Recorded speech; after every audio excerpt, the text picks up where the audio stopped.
தமிழ்நாடு மின்சார வாரியத்தினுடைய நிதிநிலை குறித்தும் பல்வேறு அம்சங்கள் குறித்தும் இன்றைய தாவேக்கா அரசினுடைய மின்துறை அமைச்சர் அவர்கள் காலை ஒரு வெள்ளை அறிக்கையை வெளியிட்டு பத்திரிகையாளர் முன்பு பல்வேறு கருத்துக்களை எடுத்து வைத்திருக்கின்றார்கள்.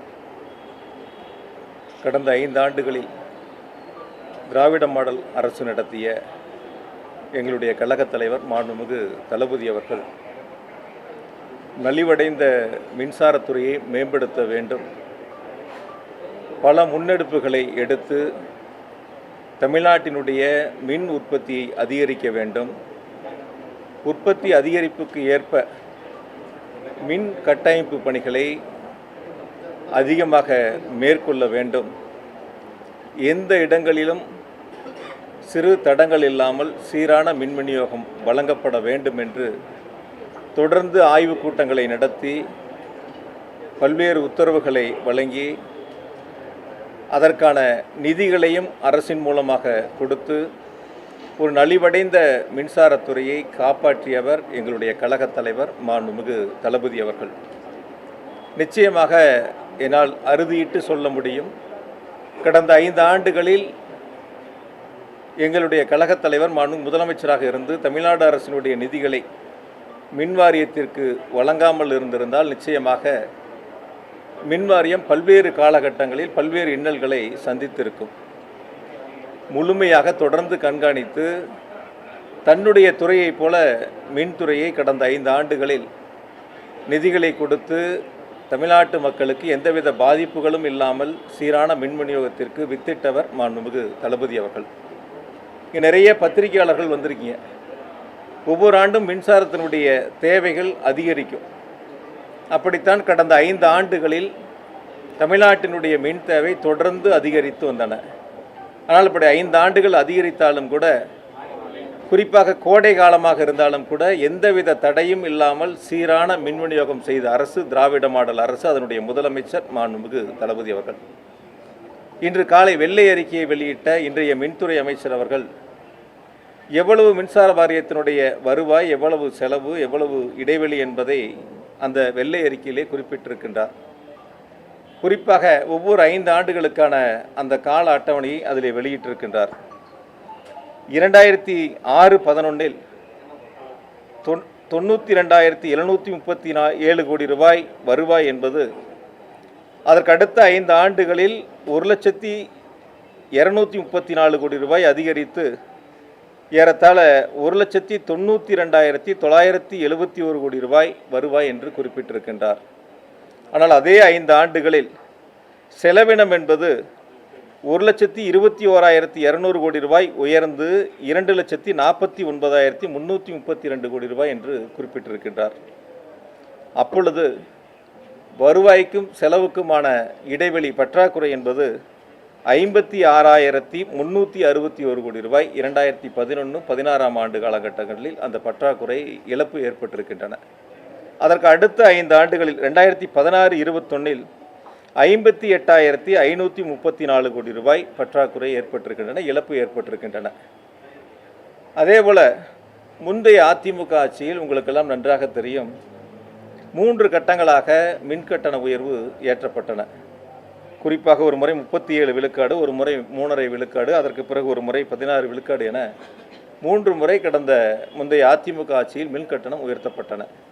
அப்படி மின்கட்டணம் உயர்த்தப்பட்ட பொழுதும் கூட வருவாய் பற்றாக்குறை இழப்பு என்பது 56,000 கோடி, அதற்கடுத்து 58,000 கோடி என்ற அளவிற்கான உயர்ந்து நிற்கின்றன.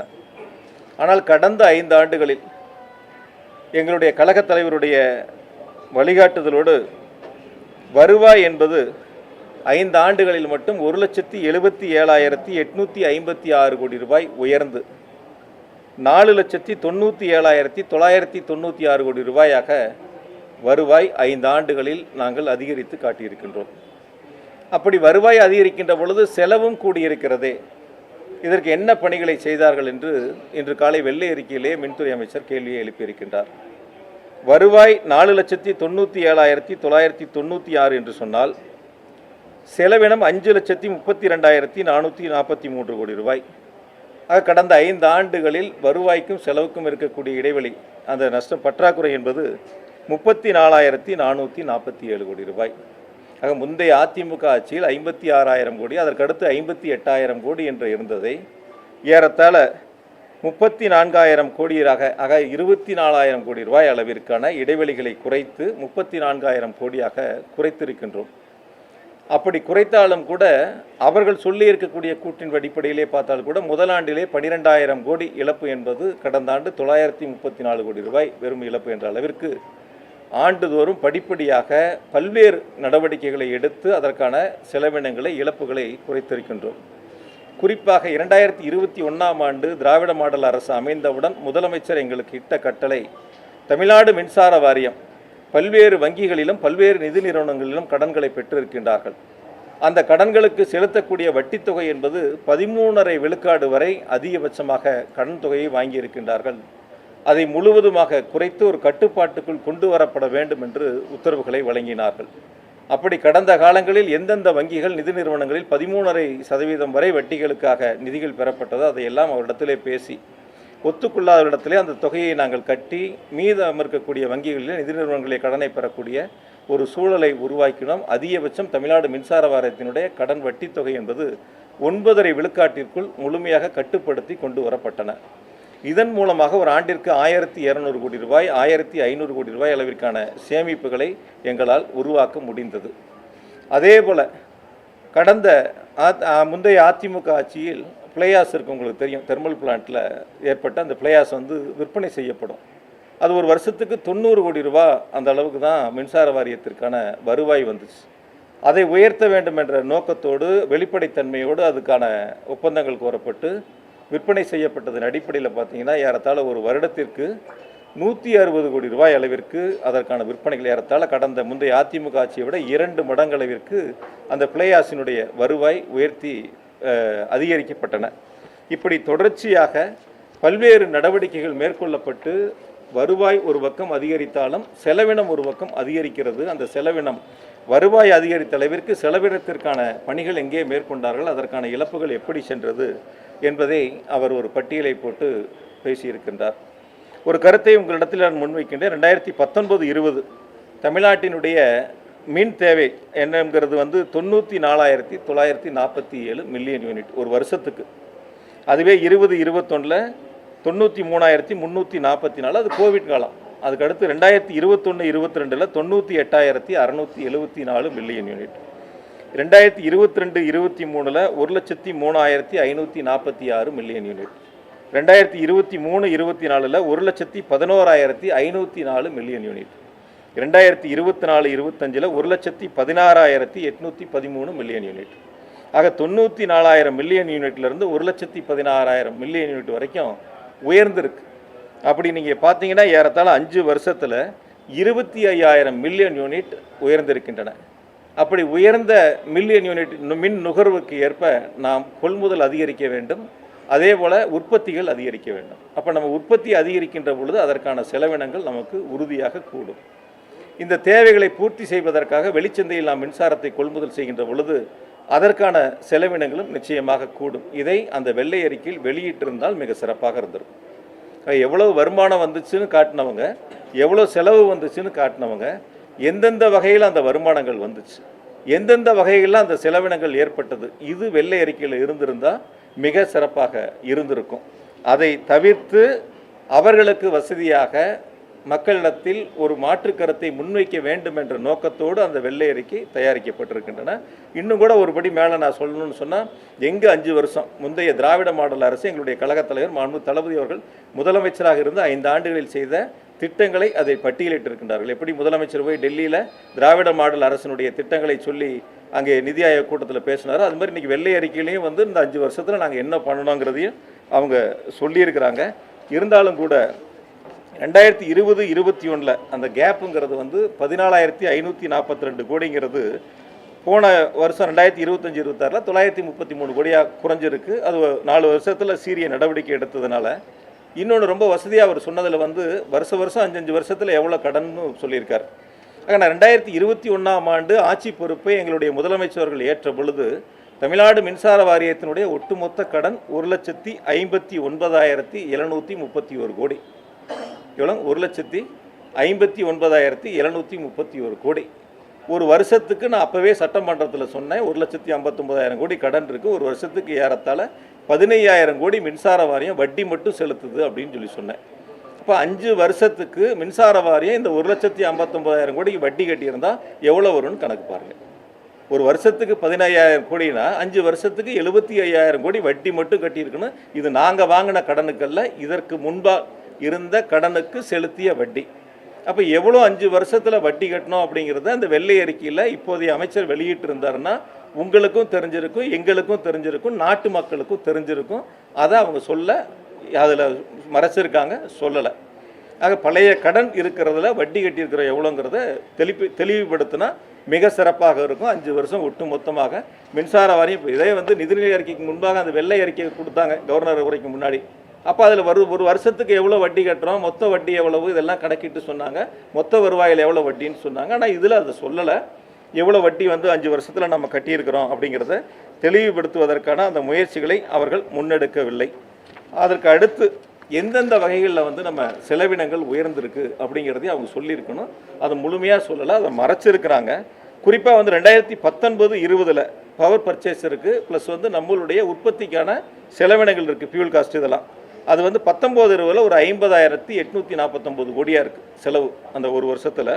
24-25 பார்த்தீங்கன்னா அது 65,000 கோடியாக உயருது. ஏறத்தாழ 50,000 கோடியிலேருந்து 65,000 கோடினா பர்ச்சேஸும் நம்மளுடைய உற்பத்திக்கான ஃபியூல் காஸ்ட் இதெல்லாம் சேர்த்துனீங்கன்னா ஒரு 15,000 கோடி உயருது. அப்போ அது நம்மளுடைய எவ்வளவு மின் தேவை நம்ம இடத்துல அதிகரிச்சிருக்கோ அந்த மின் தேவை அதிகரிகளுக்கு ஏற்ப உற்பத்தியை நாம் ஒரு பக்கம் அதிகரித்திருக்கின்றோம். அந்த அதிகரிப்புக்கான செலவினங்கள் கூடியிருக்கின்றன. அதே போல் வெளியில் கொள்முதல் செய்யப்பட்ட மின்சாரத்திற்கான செலவினங்கள் கூடியிருக்கின்றன. இதனால் ஏற்பட்ட செலவினங்கள் என்பதை அவர்கள் குறிப்பிட மறந்துட்டாங்க. அது ஒன்று. அதே போல் நம்ம வெளியிலேருந்து வாங்கக்கூடிய மின்சாரத்துக்கு டிரான்ஸ்மிஷன் சார்ஜுன்னு ஒன்று போடுவாங்க. அது பார்த்தீங்கன்னா 2019-20 4,564 கோடி அப்போ செலவு ஒரு வருஷத்துக்கு. இப்போ 2024-25 கேப்பில் பார்த்தீங்கன்னா 9,548 கோடி.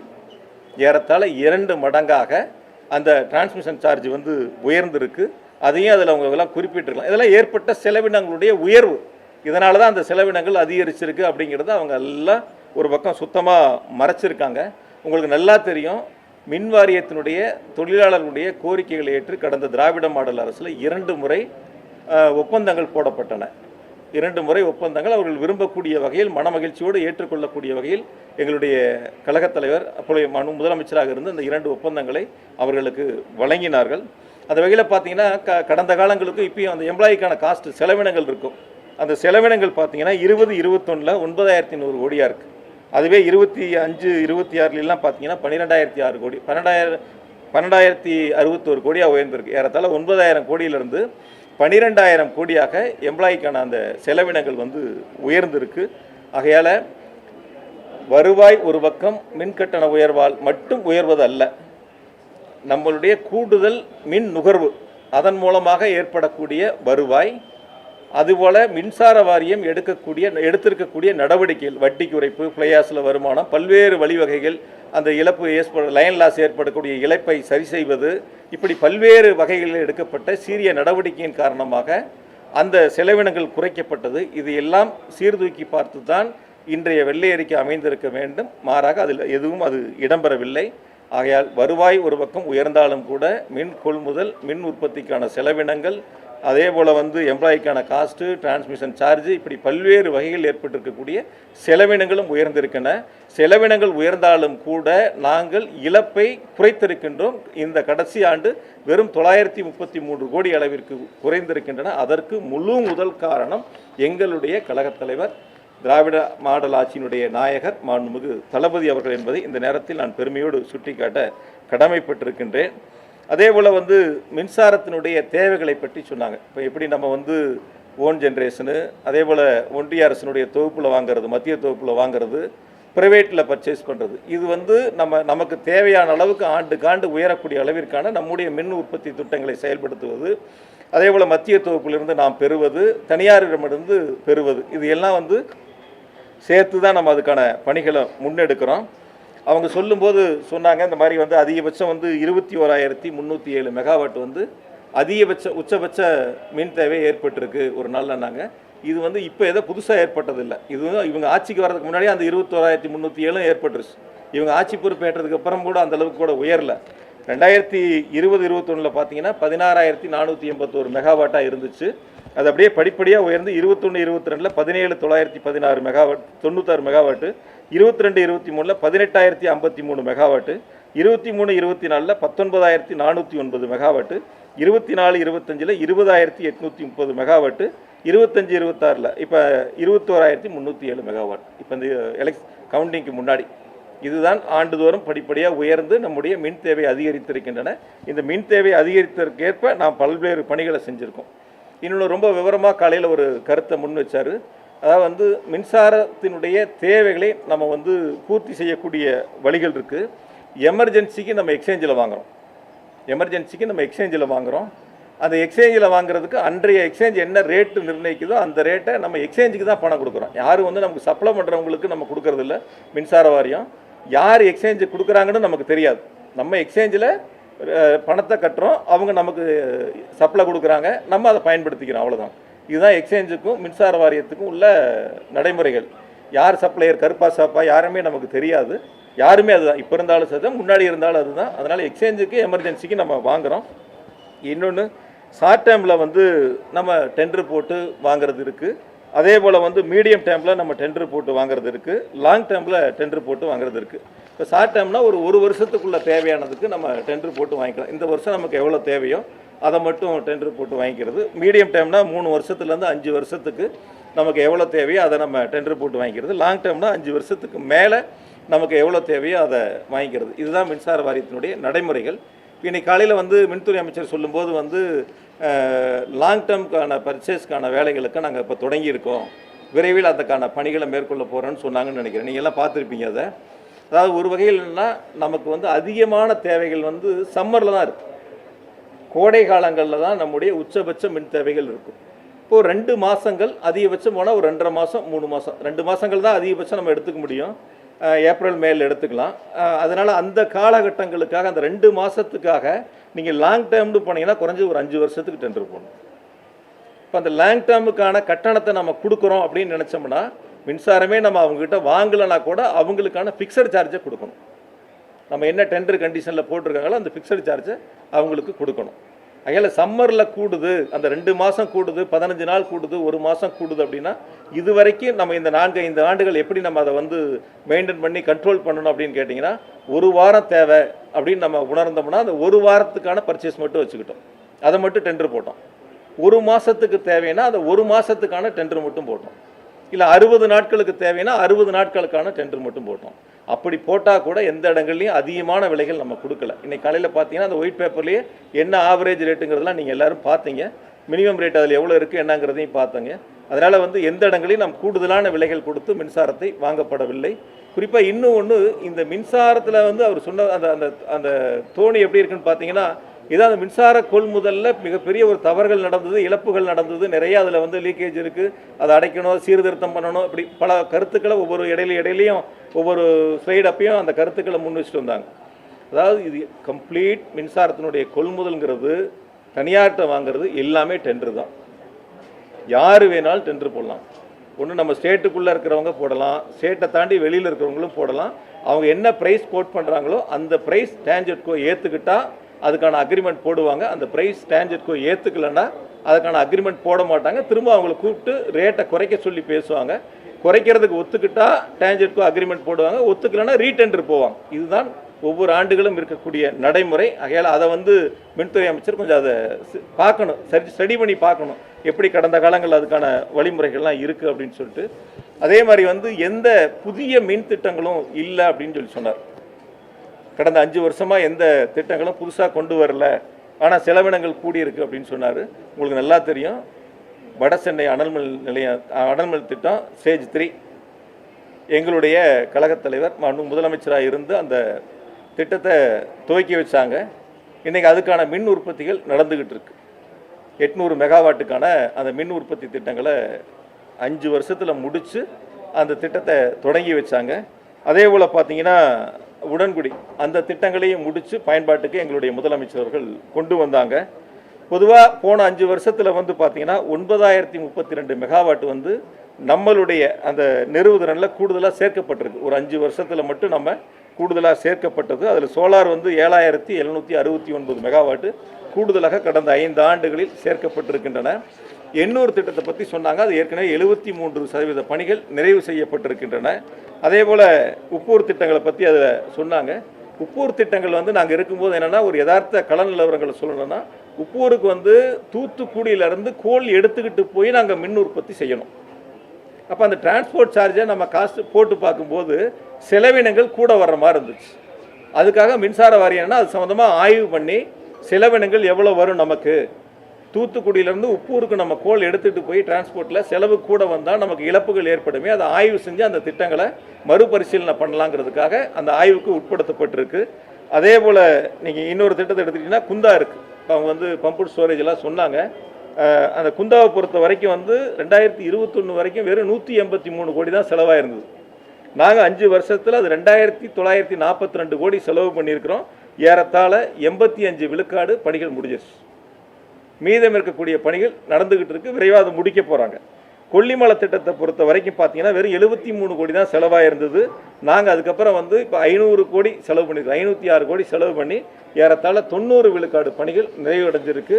அந்த பணிகளும் முடிப்பதற்கான பணிகள் 5 வருஷத்தில் வேகப்படுத்தி மிக சிறப்பாக அந்த பணிகள் முன்னெடுக்கப்பட்டிருக்கின்றன.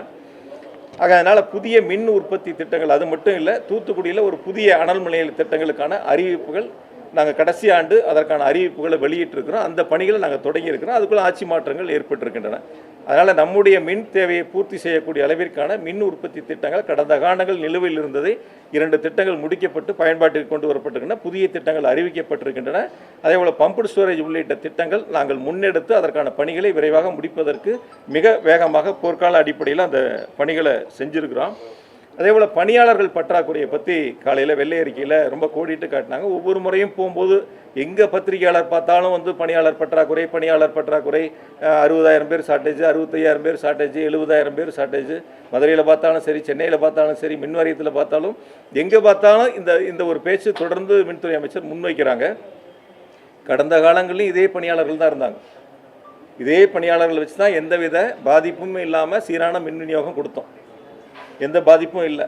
பொதுவாக மின்சார வாரியத்தை பொறுத்த வரைக்கும் அங்கே இருக்கக்கூடிய பணியாளர்கள் நம்ம போற்றி வணங்கணும். மழை, வெயில், இரவு, பகல், நேரங்காலம் எதுவும் பார்க்க மாட்டாங்க.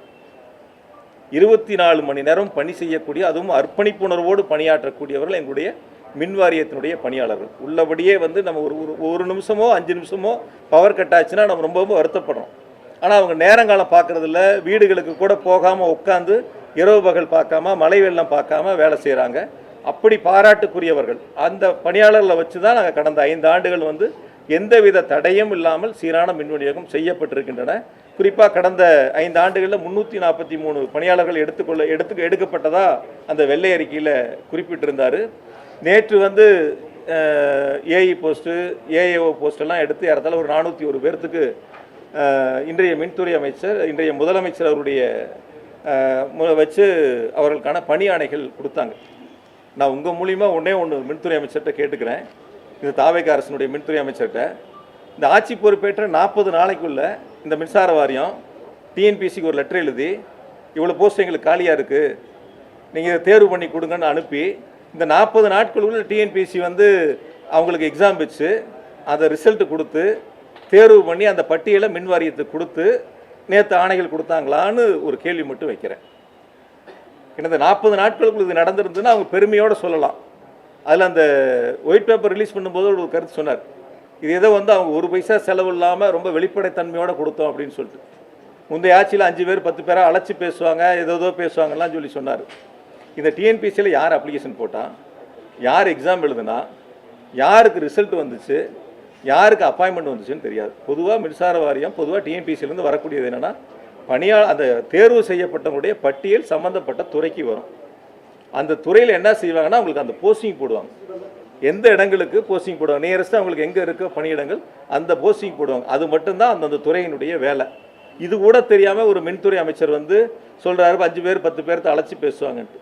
இந்த அவர் வெளியிட்ட அந்த ஆணைகள் கொடுக்கப்பட்ட 401 போஸ்ட்டும் கடந்த ஆகஸ்ட்டில் எக்ஸாம் வச்சு, கடந்த ஆகஸ்ட் மாதம் எக்ஸாம் வச்சு தேர்வு செய்யப்பட்டு நேற்று அதுக்கான ஆணைகளை கொடுத்துருக்காங்க. இப்போ தேர்தல் இல்லாமல் இருந்தால் நாங்களே எங்கள் முதலமைச்சர் வச்சு அந்த ஆணைகளை நாங்கள் கொடுத்துருப்போம். அதை வந்து ஏதோ அவங்களே வந்து டிஎன்பிசிக்கு அனுப்பிச்சு அவங்களே வெளிப்படைத்தன்மையோடு எடுத்ததை போல் அவங்களே வந்து எந்த விதமான இது இல்லாமல் ரீல்ஸ் வரைக்கும் அந்த லெவலுக்கு அவங்க எடுத்துக்கிட்டு போயிருக்காங்க. முதல்ல அவர் கொஞ்சம் உணரணும், அதாவது யதார்த்த நிலையை உணரணும். எந்த அரசியல் நடந்துச்சு, எப்படி நடந்துச்சு, அது எப்போ நடந்துச்சு, இப்போ நம்ம அதை எப்படி கொடுக்குறோம் அப்படிங்கிறத கொஞ்சம் ஒத்துக்கணும். அவங்க இப்போ நாங்கள் ஒத்துக்கிறோம் போன ஆட்சியில் என்னெல்லாம் நடந்துச்சு, முந்தைய அதிமுக ஆட்சியில் இப்போ நாங்கள் என்னெல்லாம் செஞ்சுருக்கோம், இந்த ஒப்பீடுகளை சொல்கிறோம். அந்த ஒற்றுக்கொள்ளக்கூடிய யதார்த்த மனநிலை இந்த மின்துறை அமைச்சர்கிட்ட வேணும். அது இருக்குன்னு நான் எதிர்பார்க்குறேன். அதே போல் வந்து நான் இன்னும் கூட அவருக்கு கொஞ்சம் வெளிப்படைத்தன்மையோடு சொல்கிறேன். டெக்னிக்கல் அசிஸ்டன்ட் இருக்காங்க, டிப்ளமோ ஹோல்டர்ஸ், அவங்களுக்கு ஒரு 656 பேர்த்துக்கு டிஎன்பிசியில் ரெடியாக இருக்குது. அதுவும் நாங்கள் அனுப்பிச்ச பட்டியல் தான். அது பட்டியல் ரெடியானால் அவங்க உடனே மின்துறை அமைச்சர் அவங்களுடைய முதலமைச்சரை வச்சு பணியாணைகள் அவங்களுக்கு கொடுக்கலாம். அதே போல் வந்து ஐடிஐ முடித்தவங்களுக்கு ஃபீல்டு அசிஸ்டண்ட், அது ஒரு 1795 பேர்த்துக்கு எல்லாம் முடித்து டிஎன்பிசி ரெடியாக இருக்குது. அதையும் இன்றைய முதலமைச்சரை வச்சு இன்றைய மின்துறை அமைச்சர் வந்து கொடுக்கலாம். இதெல்லாம் அவங்களுக்கு ஒரு வழிகாட்டு, இதெல்லாம் பாக்கி இருக்குது, அதையும் சேர்த்து சொல்லுங்கள். ஆனால் ரீல்ஸ் மட்டும் வந்து நீங்கள் எதை கொடுத்தீங்க வெளிப்படைத்தன்மையோடு செஞ்சீங்கன்னு தயவு செஞ்சு மக்கள்கிட்ட ஏமாத்துற மாதிரியான ஒரு செய்திகளை போட வேண்டாம் அப்படிங்கிறத என்னுடைய வேண்டுகோள். அதனால் வந்து கடந்த காலங்களில் மின்வாரியம் டிஎன்பிசிக்கு அனுப்பி தேர்வு செய்யப்பட்ட பணியிடங்கள் தான் நேற்று வழங்கப்பட்ட அதற்கான பணி நியமன ஆணைகள். இனி அடுத்து வரக்கூடிய டிப்ளமோ ஹோல்டர்ஸாக இருந்தாலும் சரி, ஐடிஐ முடித்தவங்களாக இருந்தாலும் சரி, ஃபீல்டு அசிஸ்டண்டாக இருந்தாலும் டெக்னிக்கல் அசிஸ்டண்டாக இருந்தாலும், அதுவும் கடந்த திமுக ஆட்சியில் எங்களுடைய கழகத் தலைவர் முதலமைச்சராக இருந்து எடுத்துக்கொள்ளப்பட்ட பணிகள் தான் இப்பொழுது அதற்கான ஆணைகளை வழங்குவதற்கு தயாராக இருக்கின்றன.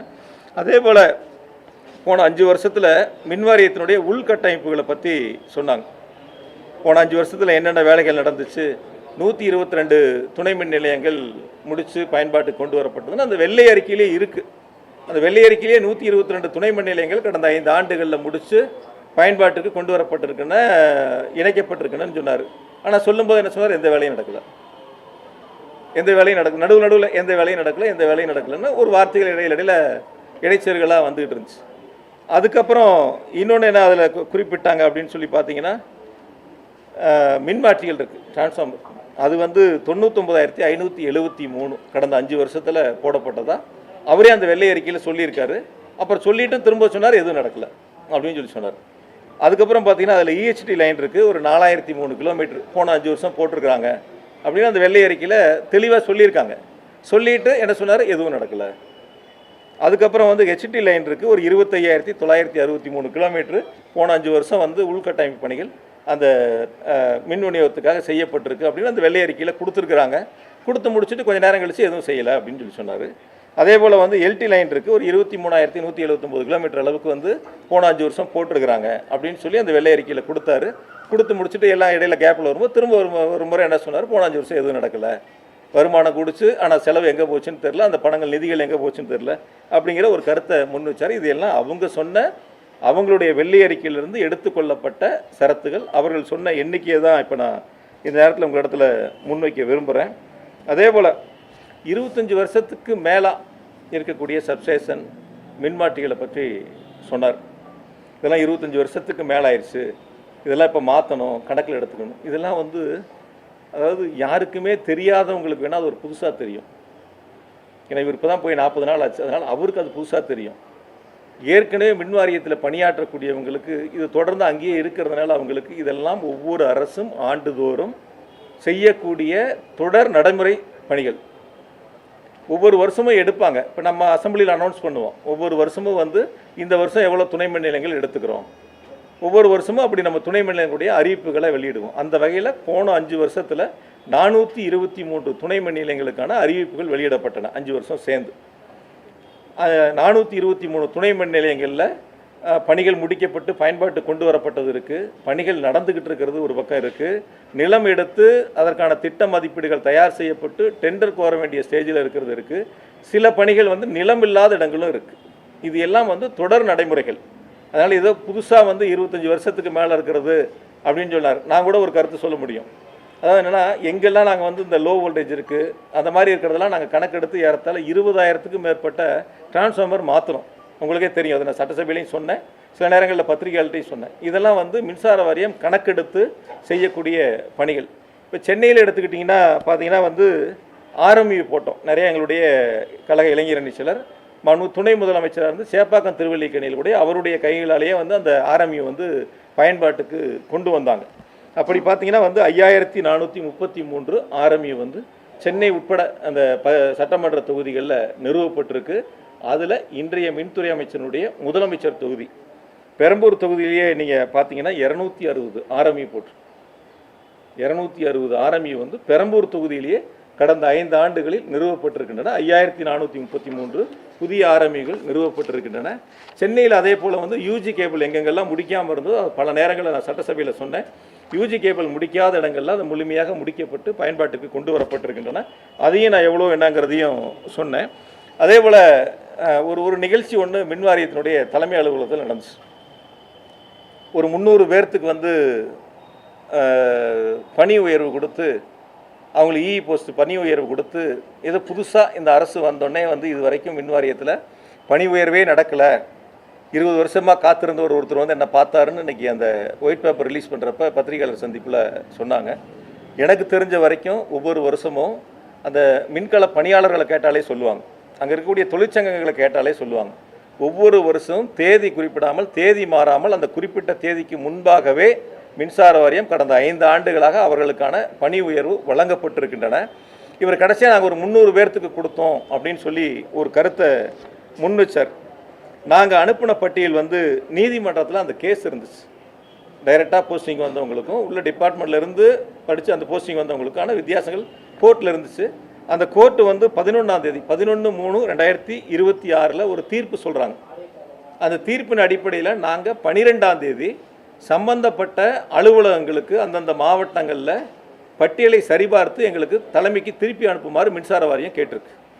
அந்த பட்டியலை சரிபார்த்து கொடுங்க. 11ஆம் தேதி தீர்ப்பு, 12ஆம் தேதி அந்தந்த அலுவலகங்களுக்கு அனுப்பி வச்சு பட்டியலை சரிபார்த்து கொடுங்கன்னு அனுப்பிச்சிருக்காங்க. 13ஆம் தேதி அந்த பட்டியல் சரிபார்க்கப்பட்டு உடனடியாக 416 பேர் அனுப்பிச்ச பட்டியலை சரிபார்த்து தலைமை அலுவலகத்துக்கு 13ஆம் தேதி கொடுத்துட்றாங்க. 14ஆம் தேதி சனிக்கிழமை, 15ஆம் தேதி ஞாயிற்றுக்கிழமை, 15 தேர்தல் தேதிக்கான அறிவிப்பு வந்துச்சு. 15ஆம் தேதி தேர்தல் தேதிக்கான அறிவிப்பு வந்துச்சு. சரி, தேர்தல் தேதி அறிவிப்பு வந்துருச்சு, பணி உயர்வு வழங்க முடியாது, நிறுத்தி வச்சாச்சு, வாக்கு எண்ணிக்கை முடிஞ்சிருச்சு, புது அரசு பதவி எடுத்துருச்சு. அப்போ ஒரு 300 பேர்த்துக்கு அந்த பணி உயர்வு கொடுத்துருக்குறீங்க. அப்போ வெளிப்படைத்தன்மையோடு சொல்லணும்ல, எந்த தேதியில் நீதிமன்றம் உத்தரவு போட்டுச்சு, எந்த தேதியில் வந்து தலைமை அலுவலகத்திலேருந்து சம்மந்தப்பட்ட அலுவலகங்களுக்கு இந்த பட்டியல் சரிபார்த்து கொடுங்கன்னு அனுப்பிச்சாங்க, எந்த தேதியில் பட்டியல் சரிபார்த்து தலைமை அலுவலகத்துக்கு வழங்கப்பட்டது, இடையில் எத்தனை நாள் இருந்துச்சு, எதனால் இது வந்து நிறுத்தி வைக்கப்பட்டு புதிய அரசு பொறுப்பேற்றவுடன் இந்த பணி நியமன அந்த பணி உயர்வு வழங்கப்பட்டிருக்கிறது கொஞ்சம் வெளிப்படைத்தன்மையோடு சொல்லியிருந்தால் யதார்த்தத்தை நம்ம உணரலாம். ஆனால் அவங்ககிட்ட எப்பயுமே வெளிப்படைத்தன்மை எதிர்பார்க்க முடியாது. ஏன்னா வழக்கமாக திராவிட மாடல் அரசுடைய திட்டங்களுக்கு ஸ்டிக்கர் ஒட்டுற அரசு தான் இன்றைய தாவேக அரசு. அப்படி தான் ஒன்றொன்னே அவங்க செஞ்சுக்கிட்டு இருக்காங்க. இந்த பணி உயர்வுலையும் அப்படி தான் பண்ணியிருக்காங்க. பணி நியமன ஆணைகள்லேயும் தாவேக அரசு ஸ்டிக்கர் ஒட்டி தான் ஏதோ அவங்க கொடுத்ததை போல் ஒரு கருத்தை முன் வச்சுருக்காங்க. அப்புறம் இன்னொன்று வந்து சொன்னார், கடந்த 5 வருஷத்தில் வந்து புதிய தொழிற்சாலைகள் எதுவும் பெருசாக வரல அப்படிங்கிற மாதிரி ஒரு கருத்தை அப்படியே போகிற போக்கில் பேச்சுவாக்கில் ஒரு செய்தியை முன் வச்சார். நான் அதுக்கு ஒரு உதாரணத்தை அவருக்கு சொல்கிறேன், அவர் போய் எடுத்து பார்க்கட்டும். மின்வாரியத்தில் கொஞ்சம் தெரிஞ்சுக்கிட்டோம், கொஞ்சம் நாளில் தெரிஞ்சுக்கிட்டேன் எப்படி என்னங்கிறதுல. 2021-22 வந்து அந்த ஹெச்டி தொழிற்சாலை உயரழுத்த மின்சாரத்தை பயன்படுத்தக்கூடிய தொழிற்சாலைகள் எவ்வளோ மின்சாரத்தை பயன்படுத்தியிருக்காங்க அப்படின்னு பார்த்தாலே நமக்கு எந்த அளவுக்கு வந்து தொழிற்சாலைகளுடைய எண்ணிக்கை உயர்ந்திருக்கு, தொழில்துறை உயர்ந்திருக்குங்கிறத நம்ம பார்த்துக்க முடியும்.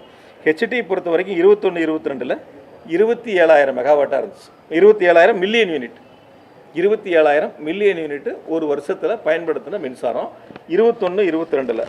அதுவே 24-25 34,000 மில்லியன் யூனிட், 34,000 மில்லியன் யூனிட். ஆக மின்சாரத்தினுடைய நுகர்வு மில்லியன் யூனிட் உயர்ந்திருக்கு. இது அவர் எடுத்து இதெல்லாம் வெள்ளை அறிக்கையில் அவர் சொல்லியிருக்கலாம். இந்த மாதிரி வந்து எவ்வளோ மின் நுகர்வு உயர்ந்திருக்கு, அதில் தொழிற்சாலைகளில் எவ்வளோ உயர்ந்திருக்கு, எல்டி தொழிற்சாலையில் எவ்வளோ இன்க்ரீஸ் ஆகிருக்கு, ஹெச்டி தொழிற்சாலையில் எவ்வளோ இன்க்ரீஸ் ஆகிருக்குன்னு சொல்லியிருந்தாருன்னா வெளிப்படைத்தன்மையோடு அந்த வெள்ளை அறிக்கை வந்திருக்கு அப்படிங்கிறத புரிஞ்சு கொள்ள முடியும். மாறாக அதெல்லாம் மறைக்கப்பட்டிருக்கின்றன. அதே போல் 16ஆம் தேதி ஒரு ப்ரெஸ் ரிலீஸ் கொடுத்தாங்க. முதலமைச்சர் தலைமையில் ஒரு ஆய்வுக் கூட்டம் நடந்துச்சு. மின்சார வாரியத்தினுடைய அடுத்த கட்ட நகர்வுகள் குறித்தான ஒரு பத்திரிகை செய்தியை வெளியிட்டாங்க. அந்த பத்திரிகை செய்தியில் 121 புதிய துணை மின் நிலையங்கள் அல்லது மேம்படுத்தப்பட்ட துணை மின் நிலையங்கள் 10,109 கோடி ரூபாய் மதிப்பீட்டில் தற்பொழுது பணிகள் நடைபெற்று வருகின்றன அப்படின்னு கொடுத்துருக்காங்க. 121 சப்ஸ்டேஷனு 10,100 கோடி ரூபாய் மதிப்பீட்டில் பணிகள் நடந்துகிட்டு இருக்குன்னு போட்டிருக்காங்க. இப்போ அவர் என்ன சொல்லணும்? இன்னைக்கு எதுவுமே 5 வருஷம் எடுத்துக்கல, வருமானம் வந்துச்சு, ஆனால் அந்த பணம் நிதி எங்கே போச்சுன்னு தெரியலை, வீண் விரயமாயிருச்சு, பல்வேறு வகைகளில் முறைகேடாக போயிடுச்சு, தவறுதலாக போயிடுச்சு, மிஸ்மேனேஜ்மெண்ட்டு, இப்படி நிறைய வார்த்தைகளை பயன்படுத்தினாங்க. அப்போ 10,109 கோடிக்கு 121 துணை மின் நிலையங்கள் நடக்கிறத அவங்களே ஒத்துருக்காங்க. இன்னொன்று அந்த பத்திரிகை செய்தியிலே ஒன்று சொல்கிறாங்க, 231 துணை மின் நிலையங்கள் 15,000 கோடியில் அமைக்கப்படும் சொல்லியிருக்காங்க. இன்றைக்கி அந்த ஒயிட் பேப்பர் ரிலீஸ் பண்ணப்போ சொன்னார் நிலங்கள் எடுக்கப்பட்டாச்சுன்னு சொன்னார். அவர் பேச்சுவாக்கில் அது சொன்னதை நீங்கள் கவனிச்சிருப்பீங்க, வேணால் திரும்ப கூட போட்டு பாருங்கள். இந்த 231க்கு நிலங்கள் எடுக்கப்பட்டாச்சுன்னு சொன்னார். நான் கேட்கக்கூடிய ஒரே கேள்வி இன்றைய மின்துறை அமைச்சர்கிட்ட, இந்த 40 நாட்களுக்குள் 231 துணை மின் நிலையங்கள் எங்கெங்கே தேவை என்பதை சம்பந்தப்பட்ட அதிகாரிகளை ஆய்வுக் கூட்டங்கள் நீங்கள் நடத்தி, அந்த அதிகாரிகள் களத்தில் சென்று எங்கெல்லாம் நமக்கு கூடுதலாக துணை மின் நிலையங்கள் தேவை என்பதை ஆராய்ந்து பார்த்து அவர்கள் அதற்கான கருத்துரு தலைமைக்கு அனுப்பப்பட்டு, அதற்கு பிறகு அதற்கான நிலங்கள் சம்பந்தப்பட்ட மாவட்ட ஆட்சியரிடம் பேசி அந்த நிலங்களை மின்வாரியத்திற்கு வகை மாற்றம் செய்து, அதற்கு பிறகு அதற்கான திட்ட மதிப்பீடுகள் தயார் செய்யப்பட்டு, அந்த திட்ட மதிப்பீடு தான் இந்த 15,000 கோடியா? இது இந்த 40 நாளில் நடந்திருக்குமா? இந்த 40 நாளில் அந்த வேலைகளை செஞ்சேன்னு அவர் ஒத்துக்க முடியுமா? ஆக ஏற்கனவே நாங்கள் 5 ஆண்டுகளில் எடுத்துக்கொள்ளப்பட்டு முடிக்கப்பட்ட துணை மின் நிலையங்கள், நடந்து கொண்டிருக்கக்கூடிய துணை மின் நிலையங்கள், நிலம் எடுக்கப்பட்டு டெண்டருக்கு தயாராக இருந்த துணை மின் நிலையங்கள், இது எல்லாம் கணக்கில் எடுத்து இப்போ 231 துணை மின் நிலையங்கள் நிலம் எடுத்தாச்சுன்னு சொல்லி இப்பொழுது அதற்கான புதிய பணிகளை போல முன்னெடுத்து கொண்டு வந்திருக்கின்றார்கள். இதை அவர் புரிஞ்சுக்கணும். எப்போ நிலம் எடுத்தாங்க, எப்போ அந்த ப்ரொபோசல் வந்துச்சு, எப்போ எஸ்டிமேட்டு போட்டாங்க, அதனோட காஸ்ட் என்னங்கிறதெல்லாம் எந்தெந்த தேதியில் நடந்துச்சு அப்படிங்கிறத இன்றைய அமைச்சர் புரிஞ்சுக்கிட்டாருன்னா கொஞ்சம் பெட்டராக இருக்கும். அப்புறம் அதே போல் இன்னொன்று சொன்னார். அந்த இடத்துல வந்து அந்த ஒப்பந்த தொழிலாளர்களை பற்றி உங்களுக்கு நல்லாவே தெரியும். மின்சார வாரியத்தில் வந்து பணிபுரியக்கூடிய ஒப்பந்த தொழிலாளருங்கிறது யார் டெண்டர் எடுத்தாங்களோ, அந்த கான்ட்ராக்ட் எடுத்தாங்களோ அவங்கக்கிட்ட பணிபுரியக்கூடியவங்க. பெரும்பான்மையாக வந்து யாருமே மின்சார வாரியத்தில் 10 வருஷம் 5 வருஷம் அவங்க பணியாற்றி இருப்பாங்க. ஆனால் யாரோ ஒரு ஒப்பந்தம் எடுத்தவங்ககிட்ட அவங்க கான்ட்ராக்ட் பேசிக்கில் பணியாற்றி இருப்பாங்க. அதனால் அவங்கள பணி நிரந்தரம் செய்யணுங்கிற அந்த கோரிக்கைகளை அவங்க முன் வச்சுருக்காங்க. அது சம்பந்தமாக அவங்க ஏதோ வந்து மின்சார வாரியத்திலேயே 15-20 ஆண்டுகள் பணியாற்றியதை போல் அந்த கருத்தை அவர் எடுத்துக்கொண்டார். இன்னொரு முறை அவர் தெளிவாக அந்த துறையினுடைய அதிகாரிகளிடத்தில் பேசி அதையும் அவர்கள் புரிந்து கொள்ள வேண்டும். அதே போல் வந்து கிரீன் எனர்ஜிக்கு 5 ஜோனல் கொண்டு வந்திருக்கிறோம் அப்படின்னு சொல்லி சொன்னார். பொதுவாக ஒவ்வொரு அரசும் கூடுதலாக தேவையான புதிய மண்டலங்கள் உருவாக்குவது, புதிய வட்டங்கள் உருவாக்குவது, கோட்டங்கள் உருவாக்குவதெல்லாம் அந்தந்த கால சூழ்நிலைக்கு ஏற்ப, அதனுடைய மின் இணைப்புகளுக்கு ஏற்ப, தேவைகளுக்கு ஏற்ப புதிதாக உருவாக்கப்படுவது. அந்த வகையில் நாங்கள் கடந்த 5 ஆண்டுகளில் 3 புதிய மின் பகிர்மான கோட்டங்களை உருவாக்கணும். அதில் வந்து பார்த்திங்கன்னா கரூராக இருக்கட்டும், திருவண்ணாமலையாக இருக்கட்டும், தஞ்சாவூராக இருக்கட்டும், 3 இடங்களில் எங்களுடைய கழகத் தலைவர் முதலமைச்சராக இருந்து அதை திறந்து வச்சாங்க. அதே போல் பார்த்திங்கன்னா ஒரு புதிய வட்டத்தை உருவாக்கணும். அதே போல் வந்து 11 ஏடி ஆஃபீஸ் புதுசாக எங்களுடைய முதலமைச்சருடைய திருக்கரங்களால் போன 5 வருஷத்தில் திறந்து வைக்கப்பட்டது. இந்த புதிய அலுவலகங்கள் உருவாக்கப்படுவது என்பது அந்த சூழ்நிலைகளுக்கு ஏற்ப, தேவைகளுக்கு ஏற்ப உருவாக்கப்படுவது. அவர் கிரீன் எனர்ஜியில் 2 ஜோனல் இருந்தது, 5ஆ பண்ணியிருக்கேன்னு சொன்னார். சரி, வரக்கூடிய காலங்களில் எங்கே இருக்குது என்னங்கிறத பார்ப்போம், எப்படி அதனுடைய செயல்பாடுகள் அமைங்கிறத பார்ப்போம். அதே போல் இப்போ இந்த மின்கட்டண உயர்வுங்கிறது இருக்காது அப்படின்னு சொல்லியிருக்காரு. சொல்லிட்டு இன்னொரு வார்த்தையும் சொன்னார், அந்த மின்கட்டண உயர்வுனால் வந்து ஏற்றாதனால மின் வாரியத்துக்கு இழப்பு ஏற்படுமானா ஏற்படாதுன்னு ஒரு வார்த்தையை சொன்னார். எப்படி ஏற்படாமல் இருக்கும்? ஆனால் எங்கள் முதலமைச்சர், எங்களுடைய கழகத் தலைவர் அவர்கள் வந்து மின்கட்டண உயர்வு எங்களுடைய டிஎன்ஆர்சி வந்து ஒழுங்குமுறை ஆணையம் வந்து மின்கட்டண உயர்வை ஏற்றுங்கன்னு உத்தரவு போடும்போது அரசு அதுக்கான நிதியை மின்சார வாரியத்தை கொடுத்துருவாங்க. எங்கள் முதலமைச்சர் கொடுத்துருவாங்க. கொடுத்து பொதுமக்களுக்கு பாதிப்பு இல்லாமல் அரசு அந்த நிதிகளை கொடுத்து மின்சார வாரியத்திற்கு அந்த இழப்புகளை சரி செய்யும். அப்படி தான் இந்த அரசு செய்யணும். அது இன்றைக்கி அவர் சொல்லலை. இந்த அரசு அந்த இழப்பீடுகளை கொடுப்பதற்கு இந்த அரசு தயாராகணும். அப்போ தான் மின்சார வாரியத்துக்கு இழப்பு ஏற்படாமல் இருக்கும். அதனால் போகிற போக்கில் வந்து இல்லை இழப்பு ஏற்படாது அப்படிங்கிற அந்த ஒரு வார்த்தை கடந்து செல்லக்கூடிய வார்த்தை இல்லை. கடந்த 5 ஆண்டுகளில் டிஎன்ஆர்சி வந்து ஒழுங்குமுறை ஆணையம் வந்து மின்கட்டணம் உயர்த்திய போதெல்லாம் அரசினுடைய நிதிகளை கொடுத்து முதலமைச்சர் பொதுமக்களுக்கு பாதிப்பில்லாத ஒரு சூழலை உருவாக்கி தந்தார்கள் என்பதை மட்டும் இந்த நேரத்தில் நான் சொல்கிறேன். அதே போல் பேட்டரி ஸ்டோரேஜை பற்றி சொன்னார். இன்னொன்று சொல்லுவாருன்னு நினச்சி நான் அந்த பேட்டரி ஸ்டோரேஜை பற்றி இது நாங்கள் இருக்கும்போதே இதுக்கான டெண்டர் வெளியிட்டு பேட்டரி ஸ்டோரேஜுக்கு டெண்டரும் முடிஞ்சு ஏறத்தாழ 1500 மெகாவாட்டு ஹவருக்கு வந்து கொடுக்கப்பட்டிருக்கு. இது அடுத்து நம்ம எவ்வளோ தேவைகள் இருக்குது, இது ட்ரையல் பேசிக்கில் இப்போ கொடுத்துருக்கு.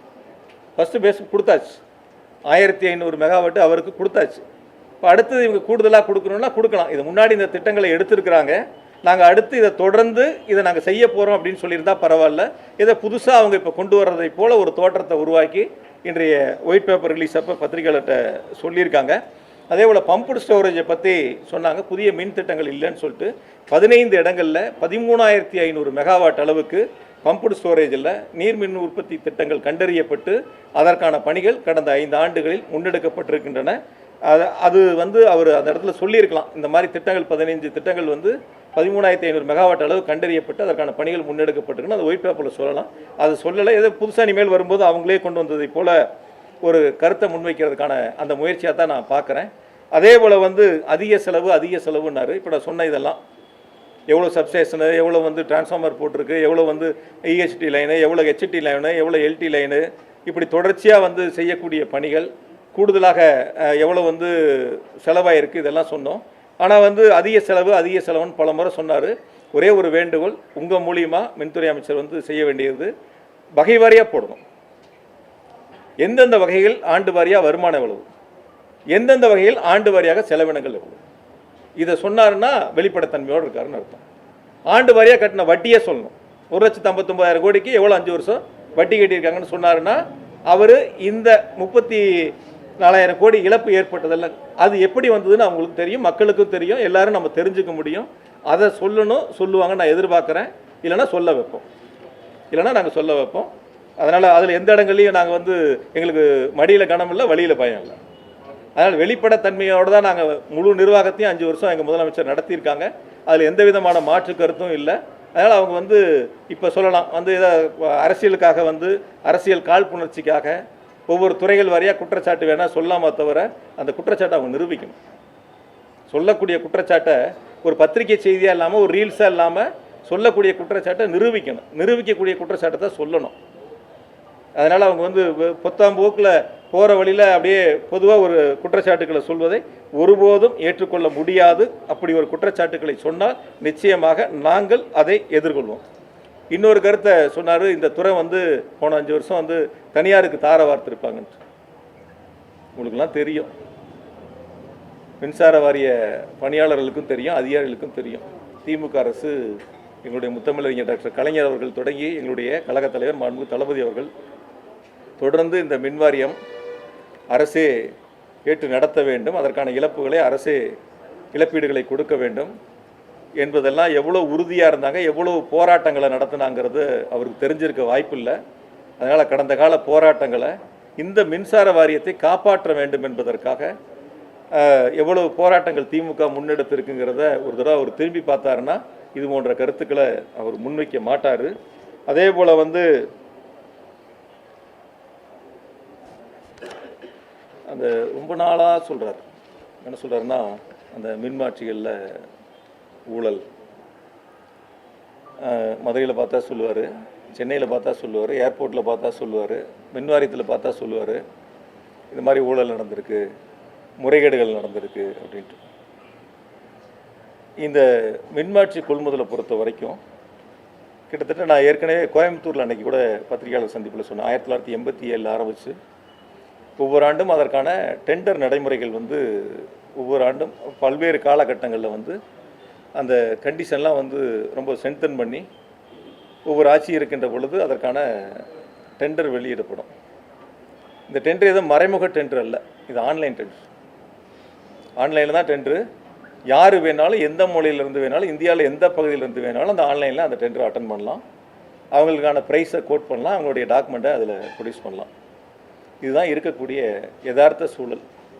அதில் அறப்போர் இயக்கம் ஒரு மனுவை கொடுத்து இதில் தவறு நடந்திருக்கு அப்படின்னு சொல்லி ஒரு கருத்தை முன் வச்சாங்க. அதுக்கு பிறகு நீதிமன்றத்துக்கு போனாங்க. நீதிமன்றம் வந்து சிபிஐ விசாரணைக்கு உத்தரவு போட்டிருக்கு. அந்த வழக்கு சிபிஐயில் இருக்குது. சிபிஐயில் அந்த வழக்கு இருந்தாலும் கூட தொடர்ந்து அவர் வந்து, நான் சிபிஐயில் இருந்ததுனால அது சம்மந்தமாக அதிகமாக அதுக்குள்ளே கருத்துக்கள் நான் பகிர்ந்து கொள்ள விரும்பாமல் இருந்தேன். சிபிஐயில் இருந்தால் கூட இன்றைய அமைச்சர் வந்து தொடர்ந்து அதில் எதோ மிகப்பெரிய ஒரு தவறுகள் நடந்து விட்டதை போல் அசம்பிளியில் சொன்னார். 44,000 மின்மாற்றிகள் வந்து சிபிஐ விசாரணையில் இருக்குன்னாரு. அந்த வழக்கில் இருக்கிறது 7 டெண்டர். அந்த 7 டெண்டரும் சேர்த்து 27,000 டிரான்ஸ்ஃபார்மர். ஆனால் அதுவே தவிர 44,000 டிரான்ஸ்ஃபார்மர் வந்து வழக்கில் இருக்குன்னாரு. அவர் சொன்ன கருத்து எப்படின்னு கேட்டிங்கன்னா, வெளியில் என்கிட்ட ஒருத்தர் கேட்டார், ஏங்க அந்த 44,000 டிரான்ஸ்ஃபார்மரும் பயன்படுத்தலையான்னு கேட்டாங்க.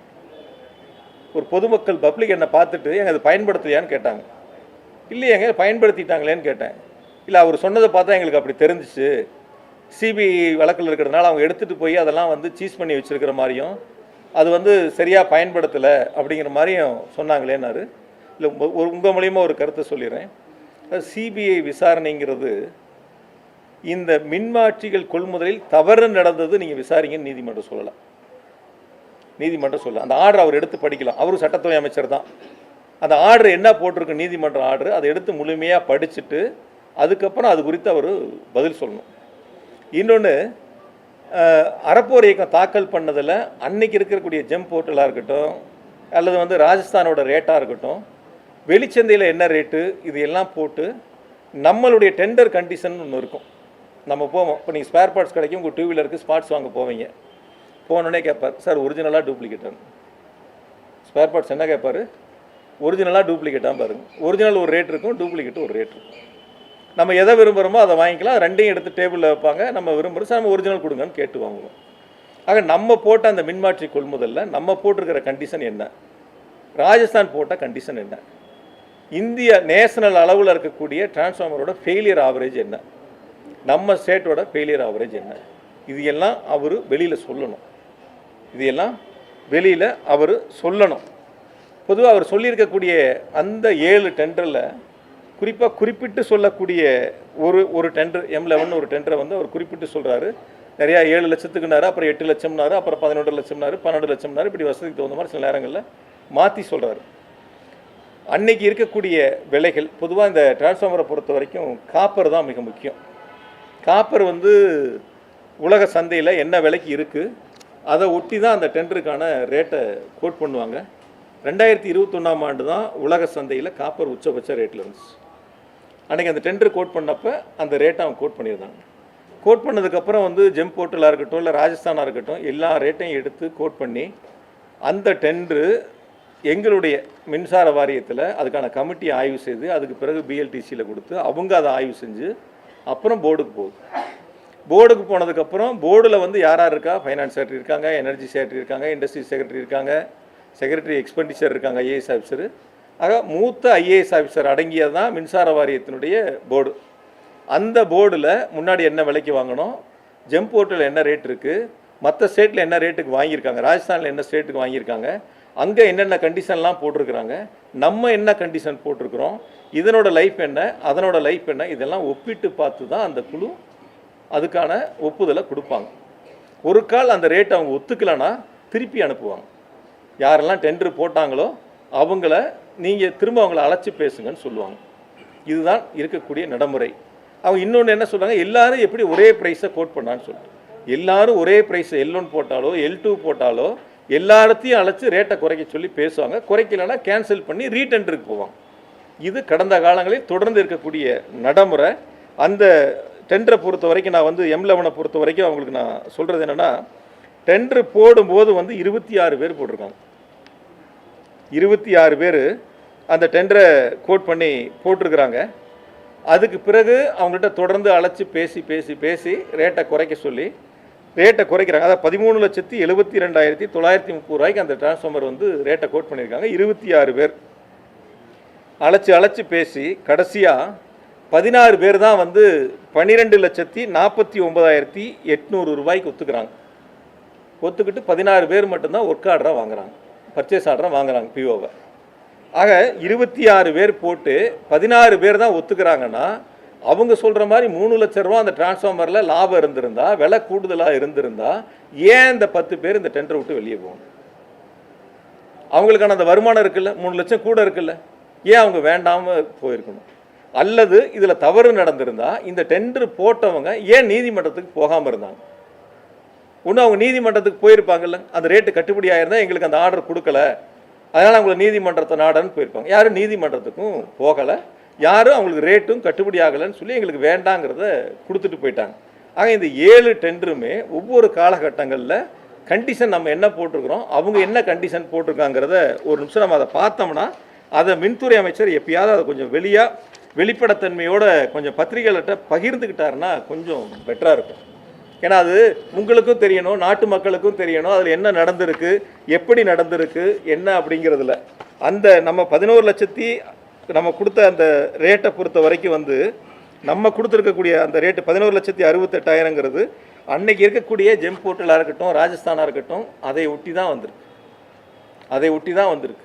ஏன்னா இது வந்து இப்போ சிஏஜி இருக்குது, இதில் ஒவ்வொன்றும் வந்து ஆடிட் செய்கிறாங்க. 2 முறை இந்த மின்மாற்றிகள் கொள்முதலை சிஏஜி ஆடிட் பண்ணியிருக்காங்க. அப்படி தவறுகள் இருந்திருந்தால் ஆடிட்டில் விட்டுருப்பாங்களா, இல்லை அதில் ஏதாவது மார்க் பண்ணாமல் இருந்திருப்பாங்களா, எப்படி அவங்க விட்டுருப்பாங்க? அதனால் அது கொஞ்சம் அவர் அது சொன்னால் நல்லாயிருக்கும். மின்துறை அமைச்சர் அது சம்மந்தமாக சொன்னார்னா நல்லாயிருக்கும். நான் சொன்னேன் 2021 காப்பர் ரேட் எவ்வளோ டாப்புன்னு சொல்லிட்டு, அதாவது $9,317 மெட்ரிக் டன். இதுதான் ஹையஸ்ட் காப்பரோட ரேட். அதனால் அதுக்கான விதை ஒன்று. இன்னொன்று வந்து இப்போ நம்ம போட்டிருக்கிற கண்டிஷனில் சிலதை மட்டும் சொல்கிறேன், நிறையா கண்டிஷன் நம்ம போட்டிருக்கோம் மற்ற ஸ்டேட்டை விட. அந்த கண்டிஷனில் வந்து நம்ம போட்டிருக்கிறது வந்து 60 மாதம்.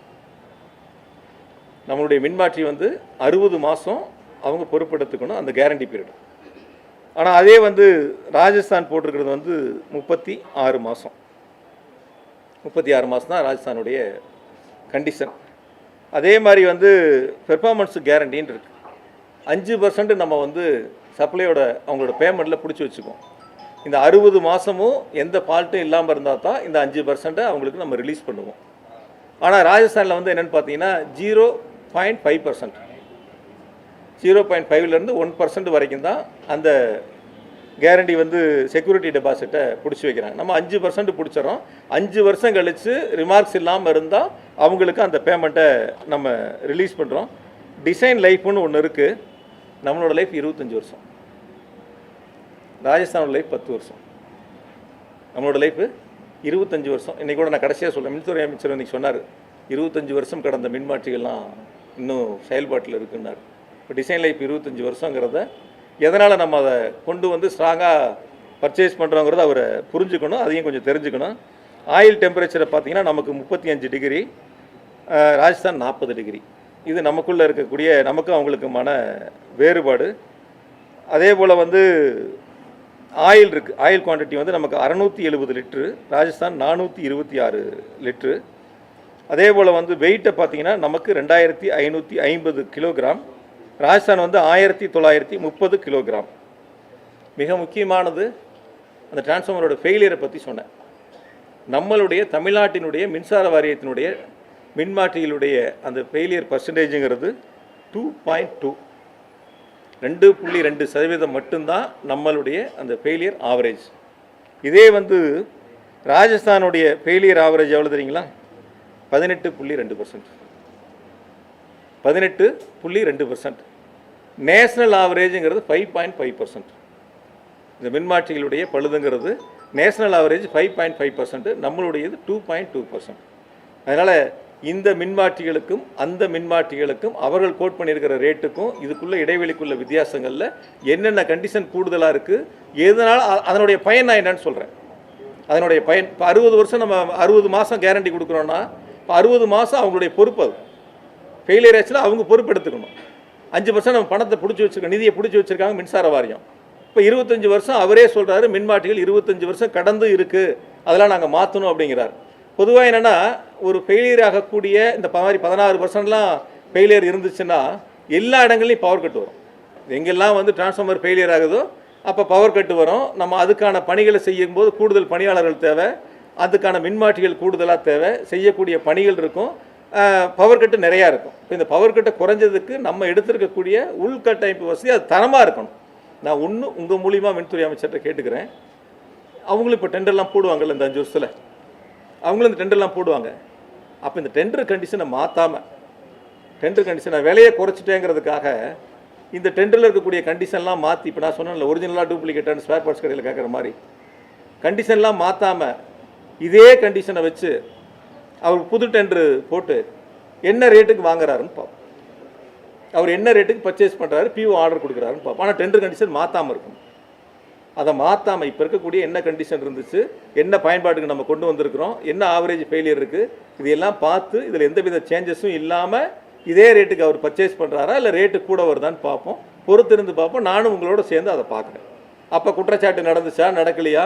ஏன்னா அவர் டெண்டர் கண்டிஷன்லாம் மாற்றி டூப்ளிகேட் ஸ்பேர் பார்ட்ஸ் மாதிரி வந்து இருக்கிறதுலே ரொம்ப தரம் மோசமான கண்டிஷனை போட்டு செகண்ட் சேல்ஸ் மாதிரி வந்து தரங்கட்ட டிரான்ஸ்ஃபார்மர் வாங்கி நான் விலையை குறைச்சிட்டேன்னு பொது வழியில் சொல்வதல்ல.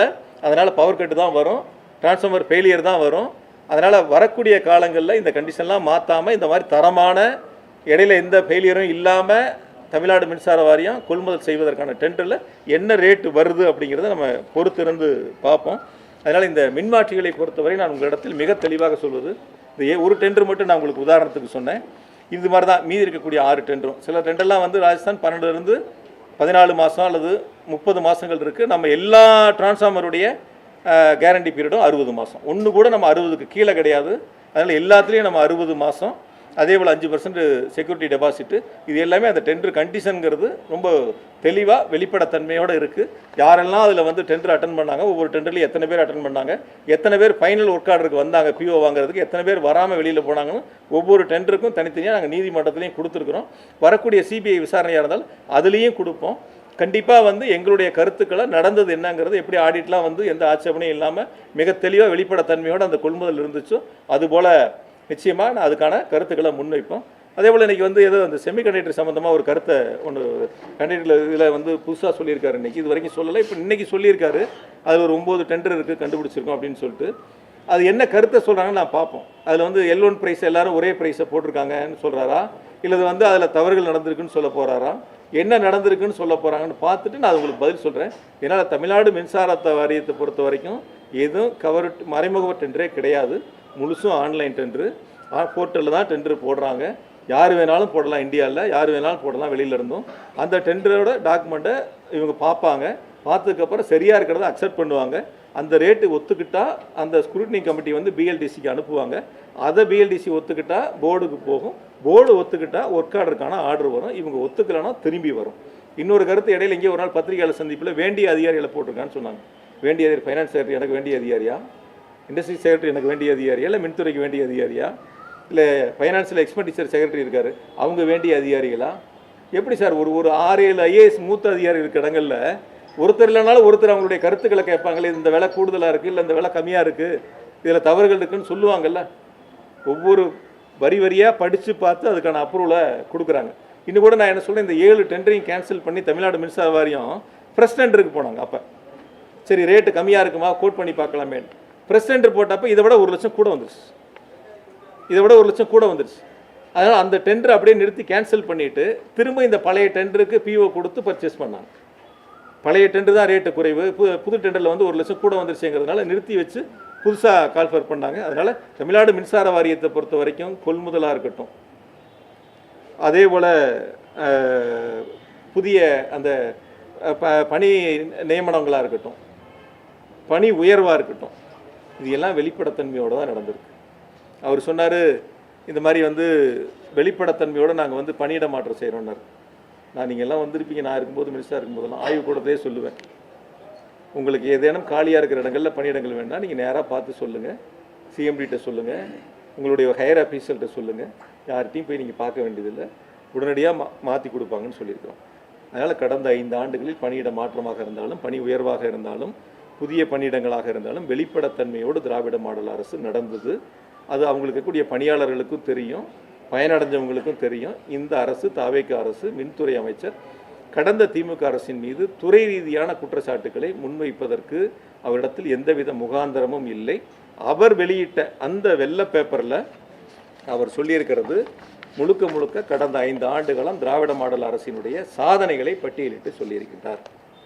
58,000 கோடி அதிமுக அரசில் நஷ்டம், 56,000 கோடி அதிமுக அரசில் நஷ்டம், இந்த திராவிட மாடல் அரசில் 34,000 கோடி தான் நஷ்டம். அதே போல் கடைசி வருஷம் 933 கோடி தான் இழப்பு. இதையெல்லாம் திராவிட மாடல் அரசினுடைய சாதனைகளை சொல்லி இருக்கின்றார். ஏற்கனவே செயல்படுத்தப்பட்டு இருக்கக்கூடிய அடிப்படை கட்டமைப்பு பணிகளை பட்டியலிட்டு சொல்லியிருக்கின்றார். ஏற்கனவே எடுத்துக்கொள்ளப்பட்டு செய்யக்கூடிய மின் திட்டங்களை பட்டியலிட்டு சொல்லியிருக்கின்றார். எவ்வளவு மின் தொடரும் அந்த மின் விநியோகத்திற்கான line, HT line, LT line, EST line எவ்வளோ அமைக்கப்பட்டிருக்கிறது என்பதையும் அந்த வெள்ளை அறிக்கையிலே கடந்த 5 ஆண்டுகளில் செய்யப்பட்டதை சொல்லியிருக்கின்றார்கள். எனவே இந்த வெள்ளை அறிக்கை என்பது திராவிட மாடல் அரசினுடைய திட்டங்களை வெளிக்கொண்டு வந்திருக்கக்கூடிய ஒரு வெள்ளை அறிக்கையாக நான் பார்க்கின்றேன். எனவே வரக்கூடிய ஆண்டுகளில் பொதுவாக என்னன்னா இன்னொன்று ரொம்ப அப்படியே பேசிகிட்டே வரும்போது சொன்னார், அடுத்தது கடன் வாங்குமா வாங்க மாட்டோமான்னு சொல்லணும்ல சார். அவர் அடுத்தது கடன் வாங்குவாரா வாங்க மாட்டாருன்னு சொல்லணும்ல. இப்போ எங்களுக்கு 1,59,000 கோடியிலேருந்து 2,47,000 கோடியாக கடன் ஏறிடுச்சுன்னாரு. சரி, ஒரு 90,000 கோடி கடன் ஏறி இருக்குது அப்படின்னு கூட நம்ம எடுத்துக்குவோம். ஏறி இருந்தால் நான் சொல்கிறேன் வட்டியே ஒரு 75,000 கோடி அளவுக்கு வட்டி வந்துருச்சுன்னு சொல்கிறேன். வட்டியே ஒரு 75,000 கோடி 80,000 கோடி அளவுக்கு வட்டி கட்டியிருப்போம்னு சொல்கிறேன். அப்போ கூடுதலானது எவ்வளோ இருக்குன்னு பார்த்தீங்கன்னா, ஏறத்தாழ நாங்கள் 2 லட்சம் விவசாயிகளுக்கு எங்களுடைய கழகத் தலைவர் மாண்புமிகு எங்களுடைய திராவிட மாடல் ஆட்சியினுடைய நாயகர் மாண்புமிகு தளபதி அவர்கள் 2 லட்சம் விவசாயிகளுக்கு இலவச மின் இணைப்பு கொடுத்துருக்காங்க. அப்போ ஏறத்தாழ அதுக்கு ஒரு 2,500 கோடி அளவுக்கு செலவு பண்ணியிருக்கிறோம். இலவச மின் இணைப்புக்கு மின்சார வாரியம் 2,500 கோடி அளவிற்கான செலவு செய்யப்பட்டு அவர்களுக்கு இலவச மின்சாரம் வழங்கப்பட்டிருக்கின்றன, இலவச மின் இணைப்பு வழங்கப்பட்டிருக்கின்றன. இப்படி தொடர்ச்சியாக இப்போ எம்எஸ்எம்இ இண்டஸ்ட்ரி இருக்குது. மின்கட்டண உயர்வின் போது எங்களுக்கு பாதிப்புன்னு சொன்னாங்க. அந்த பாதிப்பை சரி செய்வதற்காக குறைக்கப்பட்டன. அந்த குறைக்கப்பட்ட இழப்பை தமிழ்நாடு அரசு கொடுக்கும்னு எங்களுடைய கழகத் தலைவர் முதலமைச்சராக இருந்து மின்சார வாரியத்துக்கு அந்த இழப்பீடுகளை கொடுத்து மின்சார வாரியத்தை காப்பாற்றினாங்க. அதே போல் விசைத்தறி நெசவாளர்களுக்கு 1000 யூனிட் இலவச மின்சாரம் எங்களுடைய திராவிட மாடல் ஆட்சியினுடைய நாயகர் எங்களுடைய கழகத் தலைவர் வழங்கி அந்த நெசவாளருடைய பார்த்துருக்காங்க. 1000 யூனிட் வரைக்கும் நெசவாளர், விசைத்தறி நெசவாளருக்கு இலவசமாக கொடுக்குறாங்க. கைத்தறி நெசவாளருக்கு 300 யூனிட் வரைக்கும் இலவச மின்சாரத்தை கொடுக்குறாங்க. அந்த 2 கைத்தறி விசைத்தறி நெசவாளர்களுக்கான இலவச மின்சாரத்திற்கான சப்சிடியை தமிழ்நாடு அரசு மின்சார வாரியத்துக்கு கொடுத்துட்றாங்க. ஆக ஒவ்வொரு ஆண்டும் அரசு கொடுக்க வேண்டிய சப்சிடியாக இருக்கட்டும் அல்லது மின்சார வாரியத்தை காப்பாற்றுவதற்காக கூடுதலாக கொடுக்கப்பட்ட நிதிகளாக இருக்கட்டும் முழுமையாக கொடுத்து குறைஞ்சபட்சம் ஒவ்வொரு ஆண்டிற்கு 15,000 கோடியிலிருந்து 25,000 கோடி வரை எங்களுடைய கழகத் தலைவர் தமிழ்நாடு அரசின் மூலமாக முதலமைச்சராக இருந்து மின்சார வாரியத்திற்கு கொடுத்து மின்சார வாரியத்தை காப்பாற்றியிருக்கின்றார் என்று இந்த நேரத்தில் நான் பெருமையோடு சுட்டி காட்டுகின்றேன். எனவே அடுத்த ஆண்டு எடுத்துக்கொள்ளக்கூடிய புதிய மின் திட்டங்களாக இருந்தாலும் அடுத்த 5 ஆண்டுகளுக்கு எடுத்துக்கொள்ளக்கூடிய மின் திட்டங்களாக இருந்தாலும் ஒவ்வொரு அரசும் ஒவ்வொரு ஆண்டும் புதிதாக எடுத்துக்கொள்ளக்கூடிய திட்டங்களை ஒன்றாக சேர்த்து நாங்கள் எடுத்துக்கொள்ளக்கூடிய திட்டங்கள் என்று பட்டியலிட்டு சொல்லியிருக்கின்றார்கள். ஆனால் அதில் முதல் ஆண்டில் எடுத்துக்கொள்ளக்கூடிய திட்டங்கள் என்பதுதான் நாங்கள் எடுத்த திட்டங்களை பெரும்பான்மையாக அவர்கள் எடுத்த திட்டங்களாக அந்த அறிவிப்புகளை முன்வைத்திருக்கின்றார்கள். எனவே இவர்கள் எப்படி சீரமைத்து இந்த அதாவது 5 வருஷத்தில் சீரமைக்கப்பட்டு தான் இவ்வளோ மேம்படுத்தப்பட்டிருக்கு மின்சார வாரியம். இனி நாங்கள் என்ன சீரமைப்போம் மிஸ்மேனேஜ்மெண்ட்டு, அங்கங்கே தவறுகள் நடந்திருக்கு, இழப்புகள் நடந்திருக்கு, வருவாய் கூடியிருக்கு, செலவுகள் எங்கே போச்சுன்னு தெரியல, நிதிகள் எங்கே போச்சுன்னு தெரியல. இந்த செலவுகளுக்கெல்லாம் எவ்வளவு நிதிகள் செலவிடப்பட்டிருக்கின்றன, கூடுதலாக ஏற்பட்ட செலவினங்கள் எப்படி சமாளிக்கப்பட்டிருக்கின்றன, எப்படி 58,000 கோடியிலிருந்து கடந்த ஆண்டு 933 கோடியாக குறைக்கப்பட்டது என்பதையெல்லாம் இன்றைய மின்துறை அமைச்சர் தெரிந்து கொண்டு புரிந்து கொண்டு கடந்த ஆட்சியின் மீது சொல்லக்கூடிய குற்றச்சாட்டுகளை அவர் உணர வேண்டும்.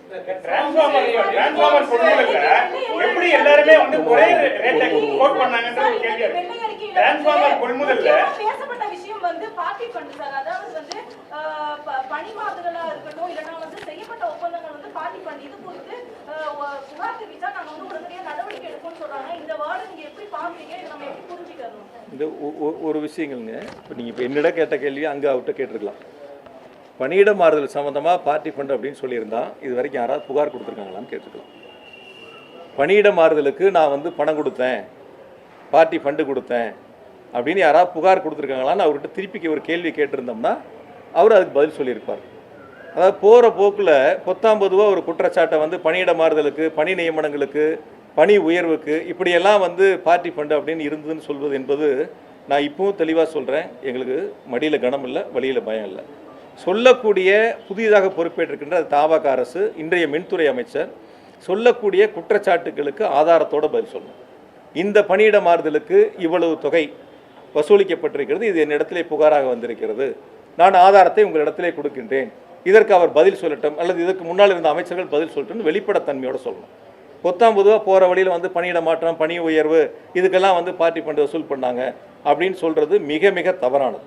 அதில் இன்னொன்று சொல்லியிருக்காரு, சோலார் சம்மந்தமாக சொல்லப்படுகின்ற பொழுது கூட பார்ட்டி ஃபண்டு, அப்புறம் அவரே ஒரு இடத்துல சொல்லியிருக்காரு, யாரும் இது வரைக்கும் புகார் சொல்லலை. நீங்கள் பார்த்துருப்பீங்க. இப்போ யார் இது வரைக்கும் புகார் சொல்லலைன்னு சொல்லுவார். அப்போ புகார் சொல்லாத ஒரு குற்றச்சாட்டை நீங்களாக மக்களிடத்தில் கடந்த திராவிட மாடல் அரசுக்கு ஒரு அவப்பெயரை உருவாக்க வேண்டும் என்ற குறுகிய மனப்பான்மையோடு இந்த குற்றச்சாட்டை முன்வைக்கின்றார்கள். இந்த குற்றச்சாட்டை முன்வைக்கிறாங்க. நான் அவருக்கு சொல்கிறது, அப்போ இன்னும் கூடுதலாக சில வார்த்தைகள்லாம் பயன்படுத்தினார். அரசியலில் வந்து ஒரு சட்டமன்றமாக இருக்கட்டும், பொதுவெளிகளாக இருக்கட்டும், ஒரு அரசு நிர்வாகம் இருக்குது, அங்கே துறையினுடைய அதிகாரிகள் இருப்பாங்க, ஐஏஎஸ் ஆஃபீஸர்லேருந்து கடைநிலை ஊழியர்கள் வரைக்கும் இருப்பாங்க, துறையினுடைய அமைச்சர் இருப்பாங்க, அதனுடைய செயல்பாடுகள் இருக்கும், முதலமைச்சர் ஆய்வுக் கூட்டங்களை நடத்துவாங்க, முதலமைச்சர் உத்தரவு போடுவாங்க, அமைச்சர்கள் அங்கே செயல்படுத்துவாங்க, அமைச்சர்கள் உத்தரவு போடுவாங்க, துறையினுடைய அதிகாரிகள் செயல்படுத்துவாங்க. அதை விட்டுட்டு இன்றைக்கி நேர்மாறாக ஒரு கருத்தை முன் வச்சார், மாப்பிள்ளையுடைய நண்பர்கள், மகனுடைய நண்பர்கள்ட்டு. நான் இப்போ ஒன்று சொல்கிறேன், மின்துறை அமைச்சருக்கு சட்டப்படி நடவடிக்கை எடுக்கும். சட்டப்படி இந்த துறையின் மீது சம்பந்தம் இல்லாமல், இந்த துறைக்கு எந்த விதமான வழிகாட்டுதலும் கொடுக்காமல் அவர்கள் இந்த துறைக்கு தொடர்பு இல்லாமல் இருந்த பொழுது தேவையில்லாமல் எங்களுடைய முதலமைச்சருடைய மகனையும் மருமகனையும் அவருடைய நண்பர்களையும் இழுத்து இன்று அவர் காலையிலே பேசியிருக்கின்றார். நிச்சயமாக நாங்கள் சட்டப்படி நடவடிக்கை எடுப்போம். அதில் இன்னொன்று சொல்லியிருக்காரு, சோலார் சம்மந்தமான பார்ட்டி ஃபண்டு. ரொம்ப ஈஸியாக அவங்க குற்றச்சாட்டு சொல்கிறதுக்கு ரொம்ப ஈஸியாக அதை முன்வைக்கிறாங்க, ரொம்ப ஈஸியாக முன்வைக்கிறாங்க. சோலாரை பொறுத்த வரைக்கும் என்னென்ன கண்டிஷன்லாம் இருக்குன்னு முதல்ல அவர் சொல்லணும். அப்ளிகேஷன் கொடுக்கணும், அப்ளிகேஷன் கொடுத்ததுக்கப்புறம் அதுக்கான ஃபீஸ் கட்டணும், அதுக்கப்புறம் வந்து லோடு ஃப்ளோ இருக்கான்னு ஃபீல்டில் போய் செக் பண்ணணும். லோடு ஃப்ளோ இருந்துச்சுன்னா அதுக்கப்புறம் வந்து டிபார்ட்மெண்ட்லேருந்து அவங்களுக்கு ஒரு லெட்ரு கொடுப்பாங்க. லெட்ரு கொடுத்ததுக்கப்புறம் வந்து அவங்க டாக்குமெண்ட்டை ப்ரொடியூஸ் பண்ணணும். டாக்குமெண்ட்டை ப்ரொடியூஸ் பண்ணதுக்கப்புறம் வந்து அதுக்கப்புறம் தான் அவங்களுக்கான ஆர்டர் கிடைக்கும். அதுக்கப்புறம் தான் அவங்க ஒர்க்கை ஸ்டார்ட் பண்ண முடியும். அந்த ஒர்க்கை ஸ்டார்ட் பண்ணி முடிச்சதுக்கப்புறம் தான் அதை வந்து கமிஷன் பண்ணுவாங்க. இவ்வளோ லாங் ப்ராசஸ் இருக்குது. இந்த லாங் ப்ராசஸ் வந்து ஏதோ போகிற போக்கில் வந்து சோலாரில் தவறு நடந்திருக்கு, சோலார் வந்து அனுமதி கொடுத்ததில் தவறு நடந்திருக்கு அப்படின்னு சொல்கிறத ஒருபோதும் நாங்கள் ஏற்றுக்கொள்ள மாட்டோம். தயவு செய்து நான் உங்கள் மூலியமாக சொல்கிறது மின்துறை அமைச்சருக்கு, நீங்கள் என்ன வேணாலும் பாருங்கள். இப்போ நாள் முழுக்க 24 மணி நேரம் நீங்கள் ஒரு 1000 பேர்த்த மின்வாரிய அலுவலகத்தில் உட்கார வச்சு ஒவ்வொரு பேப்பராக ஸ்டடி பண்ண சொல்லுங்கள். நான் ஒரு கொஞ்சம் நீங்கள் அடுத்த முறை அவரை பார்க்கும்போது ஒரு கேள்வி கேளுங்க. ஒரு 18 ஹார்ட் டிஸ்க்கு காணாமல் போச்சுன்னு சொன்னீங்க, முக்கிய ஆவணங்கள்லாம் காணாமல் போச்சுன்னு பல பேர் பரபரப்பு செய்திகளாக நீங்களே கூட போட்டீங்க. மின் வாரியத்தினுடைய முக்கிய ஆவணங்கள் அங்கேருந்து காணாமல் போச்சுன்னு. ஒரு கொஞ்ச நாள் கழித்து ஒரு 40 ஹார்ட் டிஸ்க்கு கைப்பற்றப்பட்டதுன்னு ஒரு செய்தி வந்துச்சு. அது நான் உங்கள் தொலைக்காட்சி இப்படிலாம் பார்த்தேன். அப்போ மின் வாரியத்திலேருந்து போனது 18 தானே, அதானே மின்துறை அமைச்சர் சொன்னார். அப்போ கைப்பற்றப்பட்டது 40னா 40 மின் வாரியமா இல்லை வேறு துறைகளா? யாராவது ஒருத்தர் கேட்கணும்ல. இப்போ நீ யாரோ ஒரு ரிப்போர்ட்டர்ஸு அவர் பார்க்கும்போது கேட்கணும்ல, 18 தாங்க அன்னைக்கு காணாமல் போச்சுன்னு சொன்னீங்க, இப்போ 40 கைப்பற்றியிருக்காங்களே, 40 மின் வாரியமா இல்லை 40 வேறு துறைகளா? இல்லை அப்படி கைப்பற்றப்பட்ட ஹார்ட் டிஸ்கில் என்ன முக்கியமான ஆவணங்கள் இருந்துச்சு? அப்படி என்ன ஆவணங்கள் இருந்துச்சுன்னு அவர் சொல்லணும்ல. அதாவது டெண்டரை பொறுத்த வரைக்கும் எல்லாம் திறந்த வெளி, யார் வேணாலும் பார்க்கலாம். அதில் யாரும் பப்ளிக்கும் பார்க்கலாம், யார் வேணாலும் பார்க்கலாம், காமன் மேன் பார்க்கலாம், யார் வேணாலும் பார்க்கலாம். இதில் ஒன்றும் ஒளிவு மறைவே கிடையாது. அது வந்து ஒரு பெரிய ஹார்ட் டிஸ்க் காணாமல் போச்சு, அதில் முக்கிய ஆவணங்கள் காணாமல் போச்சு, அப்புறம் கைப்பற்றப்பட்டன, இது எல்லாம் அடுத்த முறை பார்க்கும்போது அந்த 40ல் 18 போனால் மீதி இருக்கக்கூடிய அந்த 22 ஈபியா வேறு டிபார்ட்மெண்ட்டாக, அதையும் கொஞ்சம் கேளுங்க. அதனால் மின்துறை அமைச்சர் வந்து எந்த குற்றச்சாட்டுக்களை சொன்னாலும் சரி, அந்த குற்றச்சாட்டுக்கள் ஆதாரத்தோடு சொல்லணும். ஆதாரம் இல்லாமல் சொல்லுகின்ற கருத்துக்கள், குறிப்பாக எங்களுடைய இன்றைய எதிர்க்கட்சி தலைவர், எங்களுடைய கழகத்தினுடைய இளைஞரணி செயலர் குறித்து சொன்ன கருத்துக்கள் எல்லாம் நாங்கள் சட்டப்படி அதை எதிர்கொள்வோம். 20-30% லீக்கேஜ் இழப்பு ஏற்பட்டதுக்கு கான்ட்ராக்ட் பேஸனுடைய ஊழியர்கள் பணி நியமனம் தனியார் நிறுவனத்தோட ஒப்பந்தம் இதெல்லாம் தான் மிக முக்கிய காரணம் அப்படின்னு சொல்லியிருக்காரு. துறைக்கு எந்த விதமான வளர்ச்சியும் இல்லாமல் செலவினங்கள் அதிகரிச்சிருக்கு, அதுதான் துறை டெவலப் ஆகாததுக்கு காரணம். கேங்மேன் 5000 பேர் பணி நியமனம் செய்யலை. அதே போல் மின்சாரத்துறையே மின் உற்பத்தியை செய்யாமையா எப்போதும் தனியார்கிட்ட டிபெண்ட் பண்ணி நிற்கிறாங்க அப்படின்ற பல பட்டியலாம் அவர் லிஸ்ட் பண்ணியிருக்காரு. சார், முதல் வருஷம் அடுத்த வருஷமும் உங்களுக்கு சட்டமன்றத்தில் நாங்கள் சொன்னோம், ஒரு கருத்து முன் வச்சு உங்களுக்கு தெரிஞ்சிருக்குன்னு நினைக்கிறேன். தமிழ்நாடு மின் தேவையினுடைய மொத்த தேவையில் 50 விழுக்காடு தமிழ்நாடு மின்சார வாரியம் சொந்த உற்பத்தி செய்வதற்கான நடவடிக்கைகளை மேற்கொள்வோம். நான் வெளிப்படையாக சொன்னேன், வெளிப்படையாக அதற்கான கருத்துக்களை முன் வச்சோம். அந்த அடிப்படையில் தான் இப்போ வடசென்னை அனல்மின் நிலைய திட்டம் ஸ்டேஜ் 3 800 மெகாவாட் முதலமைச்சர் தொடங்கி வச்சுருக்காங்க. உடன்குடி தொடங்கி வச்சுருக்காங்க. தூத்துக்குடியில் ஒரு புதிய மின் திட்டம் அறிவிக்கப்பட்டிருக்கின்றன. எண்ணூராக இருக்கட்டும், உப்பூராக இருக்கட்டும், அந்த திட்டங்கள்லாம் அடுத்த கட்டத்துக்கான நகர்வுகளுக்கு எடுத்து சென்றிருக்கிறோம். ஹைட்ரோ சம்மந்தப்பட்ட திட்டங்கள் கொல்லிமலையாக இருக்கட்டும், இந்த மாதிரி இருக்கக்கூடிய அந்த திட்டங்களையும், குந்தாவாக இருக்கட்டும், இதெல்லாம் விரைவாக முடிப்பதற்கான பணிகளை முன்னெடுத்திருக்கிறோம். இப்போ நீங்கள் எந்த விதமான பணிகளும் நடக்கலை. நீங்கள் சொன்னீங்க, இப்போ நான் தான் சொன்னேன் எவ்வளோ சப்ஸ்டேஷன் 122, அதுக்கப்புறம் எவ்வளோ இப்போ நடந்துக்கிட்டு இருக்குது, 121 நடந்துக்கிட்டு இருக்குது. இதெல்லாம் அவங்க சொன்னதுலேருந்து சொன்னேன். எவ்வளோ டிரான்ஸ்ஃபார்மர் போட்டுருக்கிறோம், 99,000 டிரான்ஸ்ஃபார்மர் போட்டுருக்கிற வரைக்கும் சொன்னேன். இது எல்லாம் அடிப்படை கட்டமைப்பு வசதிகளை கடந்த 5 ஆண்டுகளில் மேம்படுத்த இருக்கக்கூடிய பணிகள். அதனால் வருவாய் ஒரு பக்கம் அதிகரித்தாலும் கூட நாங்கள் அந்த வருவாயை எந்த விதமான ஊதாரித்தனமும் இல்லாமல், எந்த விதமான வீண் செலவுகளும் இல்லாமல், மிக கட்டுக்கோப்பாக, மிக கட்டுப்பாடாக, அதாவது எந்தவித லீக்கேஜும் இல்லாமல் மிக சிறப்பாக மின்சார வாரியம் கடந்த 5 ஆண்டுகள் கையாண்டு தான். கடந்த ஆண்டு 933 கோடி ரூபாய் தான் இழப்பு என்ற அளவிற்கு 58,000 கோடியில் தொடங்கிய அந்த இழப்பு இப்பொழுது முற்றிலுமாக தவிர்க்கப்பட்டு இந்த அளவுக்கு ஒரு சிறந்த நடவடிக்கை எடுக்கப்பட்டிருக்கின்றன.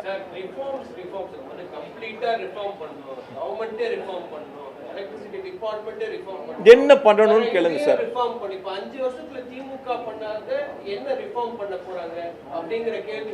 சரி, அவர்கிட்ட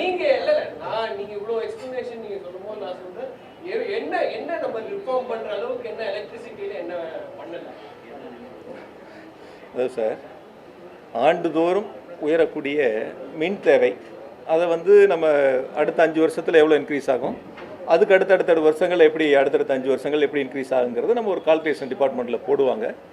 அதுக்கான முன்னேற்பாடுகள் செய்வோம். இப்போ சம்மர் வந்ததுன்னா சம்மர் அந்த மாதத்தில் ஏப்ரல் மேயில் போய் உட்காந்து கால்குலேட் பண்ணி நம்ம டெண்டர் போட்டால் யாரும் சப்ளை பண்ண வரமாட்டாங்க. இப்போ நம்ம என்ன பண்ணுவோம்னா நவம்பர் டிசம்பர்லேயே அந்த வேலையை முடிச்சுக்குவோம். அதாவது ஏப்ரல் மேக்கு உண்டான டிமாண்டை நம்ம நவம்பர் டிசம்பர்லேயே அக்டோபர்லேயே ஸ்டார்ட் பண்ணுவோம். நவம்பர் டிசம்பருக்குள்ளே அதுக்கான டெண்டர் கோட் பண்ணி யாரெல்லாம் வர்றாங்க, அது என்ன ப்ரைஸு, அது எந்த அளவுக்கு குறைக்க முடியும் அப்படின்னு பேசி அந்த டெண்டரை இறுதி பண்ணுவோம். அதனால் நம்முடைய மின் தேவை எந்த அளவுக்கு அதிகரிக்குது, அதுக்கான மின் உற்பத்தி திட்டங்கள் தேவை எப்படி இருக்குது, அது எப்படி நம்ம வெளியில் கொள்முதல் செய்கிறோம், அது லாங் டேர்மா, மீடியம் டேர்மா, அல்லது ஷார்ட் டேர்மில் கொள்முதல் பண்ணுறோமா.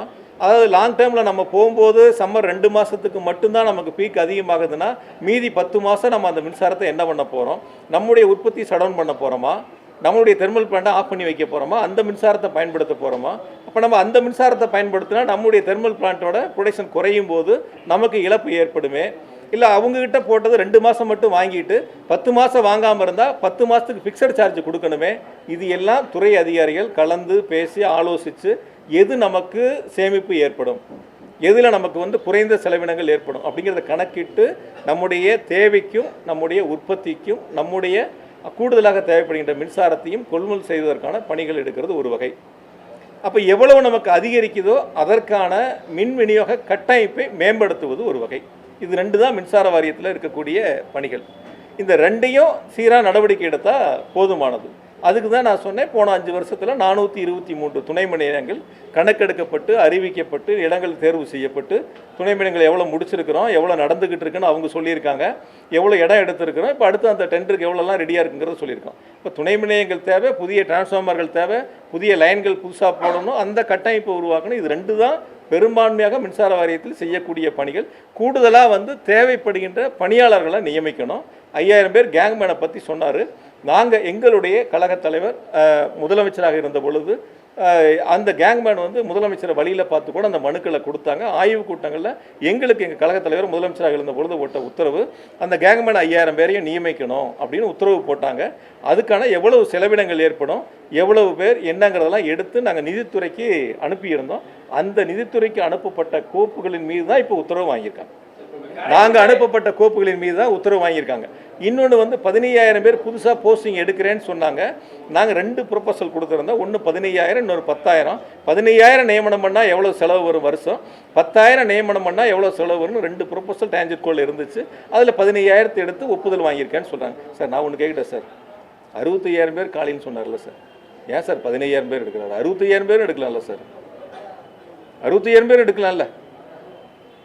எடுக்கிறதே எடுக்கிறோம், ஒரே எக்ஸாம் தானே சார். இன்னும் கொஞ்சம் பேருக்கு, நிறைய பேருக்கு அவங்க சொன்ன மாதிரி வந்து வாய்ப்புகளும் கிடைக்கும்ல.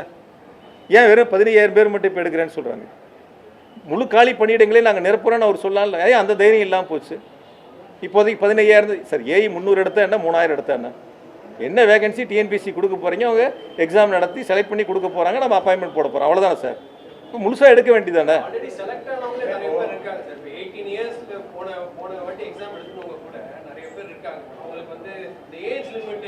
ஆயிட்டதுனால அவங்களால இது பண்ண முடியல அப்படின்றது அந்த டிமாண்ட் ரொம்ப நாளா வச்சிருக்கு. கரண்ட் பல இடங்கள்ல இப்ப திமுக கவர்மெண்ட் இருக்கும்போது ஷார்டேஜ் வந்து ரொம்ப கம்மியா இருந்துச்சு. இப்ப இங்க ஒரு 40 டேஸ்ல இங்க நிறைய இடங்கள்ல ஷார்டேஜ், இன்க்ளூடிங் பெரம்பூர்லயும் ஷார்டேஜஸ் இருக்கு. இதை எப்படி ரெக்டிஃபை பண்ண போறோம்? சார் உங்களுக்கு தெரிஞ்சிருக்கும், நீங்கள் என்னோட வந்திருப்பீங்க. கடந்த காலங்களில் வந்து நான் அமைச்சராக இருந்தப்போ வந்து ஆர்கே நகர் தொகுதிக்கு நான் நேரில் போயிருந்தேன். அப்போ என்னோட அந்த எம்எல்ஏ வந்திருந்தாங்க. அப்போ அவங்க எங்கிட்ட சொன்ன கருத்து என்ன சொன்னாங்கன்னா, 10 மணிக்கு மேலே தான் ஸ்ட்ரீட் லைட்டே போடுவோம், ஏன்னா வீடுகளில் வந்து லைட் ஆஃப் பண்ணதுக்கப்புறம் தான் ஸ்ட்ரீட் லைட்டே எங்களால் போட முடியும்னு சொன்னாங்க. அப்பயே வந்து துறையோட அதிகாரிகளை வர சொல்லி அடுத்த 2 நாளில் அங்கே என்ன தேவைகள்ங்கிறத கம்ப்ளீட்டாக வந்து ஆர்எம்இ போடுறதா இருக்கட்டும், டிரான்ஸ்ஃபார்மர் போடுறதா இருக்கட்டும், முழுமையாக போட்டு பல முறை அவர் அந்த எபினேசர் என்னை பார்க்கும்போது நன்றி சொல்லுவார். முதலமைச்சருக்கும் உங்களுக்கு நன்றிங்க, துணை முதலமைச்சருக்கு நன்றிங்க பாரு. அப்போ நம்ம வந்து எந்தெந்த இடங்கள் நீங்கள் வந்து இன்னொன்று இப்போ நீங்கள் பார்த்துருப்பீங்க, சட்டமன்றத்தில் ஒவ்வொரு வருஷமும் சட்டமன்றத்தில் மின் வாரியத்தில் தொகுதிகள் வாரியாக செய்யப்பட்ட பணிகளை புக்லெட்டாக போட்டு டேபிள் வச்சுருந்தோம். தொகுதி வாரியாக ஒரு தொகுதிக்கு ஒரு நோடல் ஆஃபீஸரும் முதலமைச்சருடைய வழிகாட்டுதலோடு நியமிச்சிருந்தோம். ஒரே தொகுதியில் பல ஏஇ ஆஃபீஸ் இருக்கலாம், ஏடி இருக்கலாம், இ இருக்கலாம். இவர் யாருக்கு ஃபோன் பண்ணுவார்? அதனால் ஒரே ஒரு நோடல் ஆஃபீஸரை ஒரு எம்எல்ஏவுக்கு நியமனம் செய்யப்பட்டு அந்த எம்எல்ஏ ஒரு நோடல் ஆஃபீஸர்கிட்ட பேசினா போதும், அதை சரி பண்ணி கொடுத்தாங்க. பல சட்டமன்ற உறுப்பினர்கள் சட்டமன்றத்திலேயே திராவிட மாடல் அரசு முதலமைச்சரை பாராட்டினாங்க. நாங்கள் புத்தகமாக வச்சு 5 வருஷத்தில் நடந்துக்கிட்டு இருக்கிற பணிகள், அதை நடந்து முடிஞ்ச பணிகள், நடந்துகிட்டு இருக்கக்கூடிய பணிகள், எடுத்துக்கொள்ளப்பட்ட பணிகள், அதை பட்டியல் போட்டு வச்சோம். ஒவ்வொரு 3 மாதத்துக்கு 6 மாதத்துக்கு ஒருக்காகவும் எங்களுடைய நோடல் ஆஃபீஸர் சம்மந்தப்பட்ட எம்எல்ஏவை பார்த்து ஃபோட்டோ எடுத்து குரூப்பில் பண்ணணும். எனக்கு ஒரு வாட்ஸ்அப் குரூப் இருந்துச்சு, 234 தொகுதிக்கு நோடல் ஆஃபீஸருடைய குரூப், சி லெவலில் இருக்கக்கூடியவங்க, எஸ்சி லெவலில் இருக்கக்கூடிய வாட்ஸ்அப் குரூப். அந்த மின்னகத்தை நான் கண்காணித்தேன். 2021ஆம் ஆண்டு 20/6 எங்களுடைய முதலமைச்சர்கள் அந்த மின்னகத்தை தொடங்கி வச்சாங்க. அந்த மின்னகங்கிறது பொதுமக்களுக்கும் தலைமையுடைய மின்சார வாரியத்திற்கும் ஒரு இணைப்பு பாலமாக இருந்துச்சு. கன்னியாகுமரியில் பவர் கட் ஆனாலும் தலைமைக்கு தெரியும், தூத்துக்குடியில் பவர் கட் ஆனாலும் தலைமைக்கு தெரியும். ஆக நம்ம எந்த இடங்களில் அதிகமான கால் வருதுங்கிறத பார்த்து சம்மந்தப்பட்டிருக்கக்கூடிய அதிகாரிகளை அழைச்சி என்ன பிரச்சனைங்கிறத நம்ம சீக்கிரமாக முடிப்பதற்கான வாய்ப்புகள் இருக்கும். அதனால் அந்த மின்னகத்தை கொடுத்தது மின்சார வாரியத்திற்கு எங்களுடைய கழகத் தலைவர் முதலமைச்சராக இருந்து நேரில் வந்து அதை தொடங்கி வச்சாங்க. அப்படி பணிகள் வந்து மின்னகமாக இருக்கட்டும், இதுபோல் இருக்கக்கூடிய முன்னேற்பாடுகளாக இருக்கட்டும், நம்முடைய உற்பத்தி வந்து எவ்வளோ இருக்குது, நமக்கு எவ்வளோ டிமாண்ட் இருக்குது, நம்ம எவ்வளோ வந்து அடுத்து தயாராகணும், இது எல்லாம் கணக்கிட்டு செய்யக்கூடியதான் மின்சார வாரியம். இதுதான் வந்து இந்த 5 ஆண்டுகள் மிக சிறப்பாக செய்யப்பட்டிருக்கு. அவர் நீங்கள் சொல்கிற மாதிரி வந்து முழுசாக சீரமைக்கணும்னு சொல்கிறதில்ல. அதாவது வந்து மாற்றம்னு சொன்னாங்க இந்த தாவேக்கா அரசு. நான் கூட கேட்டேன், மாற்றம்னா என்ன, எஜுகேஷன் இல்லையா? உயர்கல்வியில் தமிழ்நாடு இந்தியாவில் ஃபஸ்ட்டு, என்ன மாற்றங்கள் கொடுக்க போகிறீங்க? ஹெல்த்தில் இந்தியாவில் தமிழ்நாடு ஃபஸ்ட்டு, என்ன மாற்றங்களை கொடுக்க போகிறீங்க? பொருளாதார வளர்ச்சியில் தமிழ்நாடு டாப்பில் இருக்கும், என்ன மாற்றங்களை கொடுக்க போகிறீங்க? வெறும் வார்த்தையில் மாற்றம் என்று சொல்வதற்கு பதிலாக கல்வியில், மருத்துவத்தில், தொழில்துறையில், மின்சார வாரியத்தில் இந்த மாற்றத்தை கொடுக்க போகிறோம், இது எங்களுடைய ஸ்டாண்ட், இது எங்களுடைய பாலிசின்னு சொன்னால் நீங்களும் தெரிஞ்சுக்கலாம், நானும் தெரிஞ்சுக்கலாம், மக்களும் தெரிஞ்சுக்கலாம். அதனால் தமிழ்நாடு மின்சார வாரியத்தை பொறுத்தவரை இன்று மின்துறை அமைச்சர் வெளியிட்டிருக்கக்கூடிய வெள்ளை அறிக்கை கடந்த 5 ஆண்டுகால திராவிட மாடல் ஆட்சியினுடைய திட்டங்களை அச்சடித்து வெளியிட்டிருக்கின்றார். அதில் நாங்கள் 5 ஆண்டுகள் செய்த மிக சிறப்பான பணிகள் எங்களுக்கு வழிகாட்டிய கழகத் தலைவர் திராவிட மாடல் ஆட்சியினுடைய நாயகர் மாண்புமிகு தளபதி அவர்கள் கொடுத்த தைரியம், ஊக்கம், நிதி அத்துணை வளர்ச்சிகளையும் உள்ளடக்கிய அந்த வெள்ளை பேப்பர். அந்த வெள்ளை பேப்பரில் எவ்வளவு இழப்புகள் என்பதையும் நாங்கள் எவ்வளவு குறைத்திருக்கிறோம், என்ன நடவடிக்கை எடுத்திருக்கிறோம், என்ன கட்டமைப்புகளை உருவாக்கி இருக்கின்றோம், என்ன புதிய திட்டங்களை செயல்படுத்தியிருக்கோம் என்பதையெல்லாம் மிக தெளிவாக குறிப்பிட்டிருக்கின்றார். எனவே இனி வரக்கூடிய ஆண்டுகளில் அவர்கள் செய்யக்கூடிய திட்டங்களை வெளிப்படைத்தன்மையோடு செய்ய வேண்டும். தயவு செய்து கடந்த திமுக ஆட்சியில் செய்யப்பட்ட பணி நியமனங்களுக்கெல்லாம் நீங்கள் ஸ்டிக்கர் ஒட்டி கொண்டு நீங்கள் ஏதோ செய்ததை போல ஒரு தோற்றத்தை உருவாக்க வேண்டாம், ரீல்ஸ் போட வேண்டாம், ரியலாக இருக்கு. சார், மாதம் கணக்கிட முன்கட்டணம் சொல்லியிருக்காங்க, வாக்குறுதி கொடுத்தாங்க. இப்போ ஊழியர்கள் பற்றாக்குறையினால முடியாது, அதை செயல்படுத்த முடியாது நிர்மல்குமார் சொல்லியிருக்காரு அமைச்சர். நீங்க அதை சரியான காரணமா? அது சரி, எங்களோட மின் கட்டணம் உயர்த்தப்படாது அப்படின்னு சொல்லி அமைச்சர் சொல்லியிருக்காரு. இப்போ இருக்கக்கூடிய மின்சாரத்துறை இருக்கக்கூடிய இப்போ நிதி நிலைமை இருக்கக்கூடிய சூழ்நிலையில அடுத்த 5 ஆண்டுகளுக்கு மின் கட்டணம் உயர்த்தப்படாமல் நடத்த முடியுமா? உங்களோட கருத்து? ஒரு வகையில் மின்சார ஒழுங்குமுறை ஆணையம் மின்கட்டணம் உயர்த்துவதற்கான உத்தரவுகளை பிறப்பிக்கிற இடம் மின்சார ஒழுங்குமுறை ஆணையம் தான். இப்போ மின்சார வாரியத்துக்கு அவங்க ஒழுங்குமுறை ஆணையம் உத்தரவுகளை போடுவாங்க. நீங்கள் இவ்வளோ இந்த வருஷம் ஏற்றி ஆகணும்னு சொல்லுவாங்க. ஒன்று அரசு அது ஏற்றணும், இல்லைனா அரசாங்கம் அதுக்கான நிதியை கொடுக்கணும். நாங்கள் இந்த வருஷம் ஏற்றலை, அந்த ஏற்றக்கூடிய சுமைகளை அரசாங்கம் மின்சார வாரியத்துக்கு ஏற்றுக்கிட்டு நாங்கள் நிதிகளை கொடுத்துறோன்னு சொல்லணும். இதுதான் வழக்கமான நடைமுறை. இவங்க ஏற்றலைன்னு சொல்லியிருக்காரு. இப்போ அதுக்கான நிதிகளை தமிழ்நாடு அரசுகிட்டிருந்து முதலமைச்சர்கிட்டருந்து இந்த மின்துறை அமைச்சர் கேட்டு பெறுவாரான்னு பார்ப்போம். அதாவது சார், நாங்கள் ஏற்கனவே சொன்னோம், அதாவது மாதாந்திர கணக்கீடு என்பது ஸ்மார்ட் மீட்டர் போடுவதற்கான பணிகளை நாங்கள் முன்னெடுத்தோம். போனோம் திராவிட மாடல் ஆட்சியில் டெண்டரெல்லாம் கோட் பண்ணி ப்ரைஸ் பிட்லாம் ஓப்பன் பண்ணல. டெண்டர் முடிஞ்சிருச்சு, அதுக்குள்ளே தேர்தல் தேதி அறிவிச்சிட்டாங்க. டெண்டர் ஓப்பன் பண்ணாமல் இருக்குது. இந்த அரசாங்கம் அதுக்கு இப்போ சில சாக்கு போக்கெல்லாம் சொல்கிறாங்க, 30,000 கோடி தேவைப்படுது அப்படின்ட்டு. சார், நீங்கள் ஒரு வளர்ச்சி வேணும்ல. எந்த ஒரு வேலையுமே நீங்கள் iPhone 16 வாங்கினா அடுத்து 17 வரும், வரதானே செய்யும். 17 வந்துருமேங்கிறதுக்காக 16 வாங்காமல் இருப்பீங்களான்னு கேட்குறேன். இன்றைக்கி ரொம்ப அதிபுத்திசாலித்தனமாக ஒரு கருத்தை சொன்னார். சிம் கார்டு போடணும், அடுத்து இன்னொரு டெக்னாலஜி வந்துட்டால் இது என்ன பண்ணுறது, இது என்ன பண்ணுறதுன்னாரு. இப்போ அடுத்து இன்னொரு லேட்டஸ்ட் மாடல் வருதுங்கிறதுக்காக இந்த மாடலை யாரும் வாங்காமல் இல்லையே, யாரும் பயன்படுத்தாமல் இல்லையே. இப்போ வரக்கூடிய கால சூழ்நிலைக்கு ஏற்ப நம்ம மேம்படுத்திக்கணும்.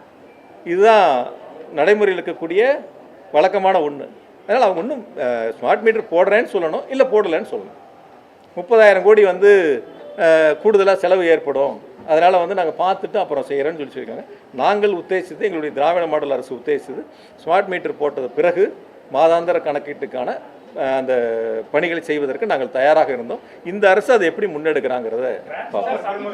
எல்லாமே வெளிப்படைத்தன்மையாக இருக்குது, எல்லாமே ஆன்லைன் சொல்லுவீங்க. பட் டெண்டர் போறவங்க எல்லாமே எப்படி சார் ஒரே ரேட்டை கோட் பண்ண முடியும்?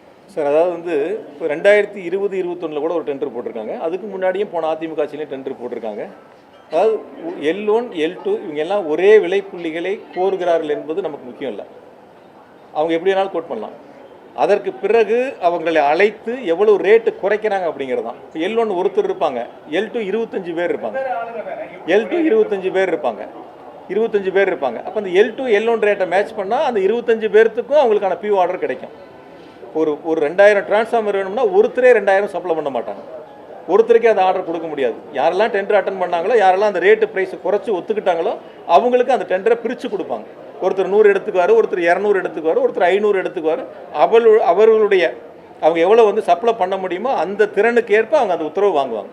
அதனால் கடந்த காலங்களில் இது போன்ற நடைமுறைகள் இருந்திருக்கின்றன. இது மாதிரி L1, L2 எல்லாமே ஒரே ரேட்டை கோட் பண்ண வரலாறுகள் இருக்கின்றன. அதுதான் இப்பயும் நடந்திருக்கு. அதனால் அதில் எந்த விதமான தவறுகளும் இல்லை. நம்மளை பொறுத்த வரைக்கும் விலை குறைச்சிருக்காங்களா, விலை கூட இருக்கா, மற்ற மாநிலங்களை விட கூட இருக்கா, இதில் ஏதாவது தவறு நடந்திருக்கா, இதுதான். இதுக்கு தான் இத்தனை கமிட்டி இருக்குது, இத்தனை அதிகாரிகள் இருக்காங்க. இவங்க அதுக்கப்புறம் ஆடிட் இருக்குது.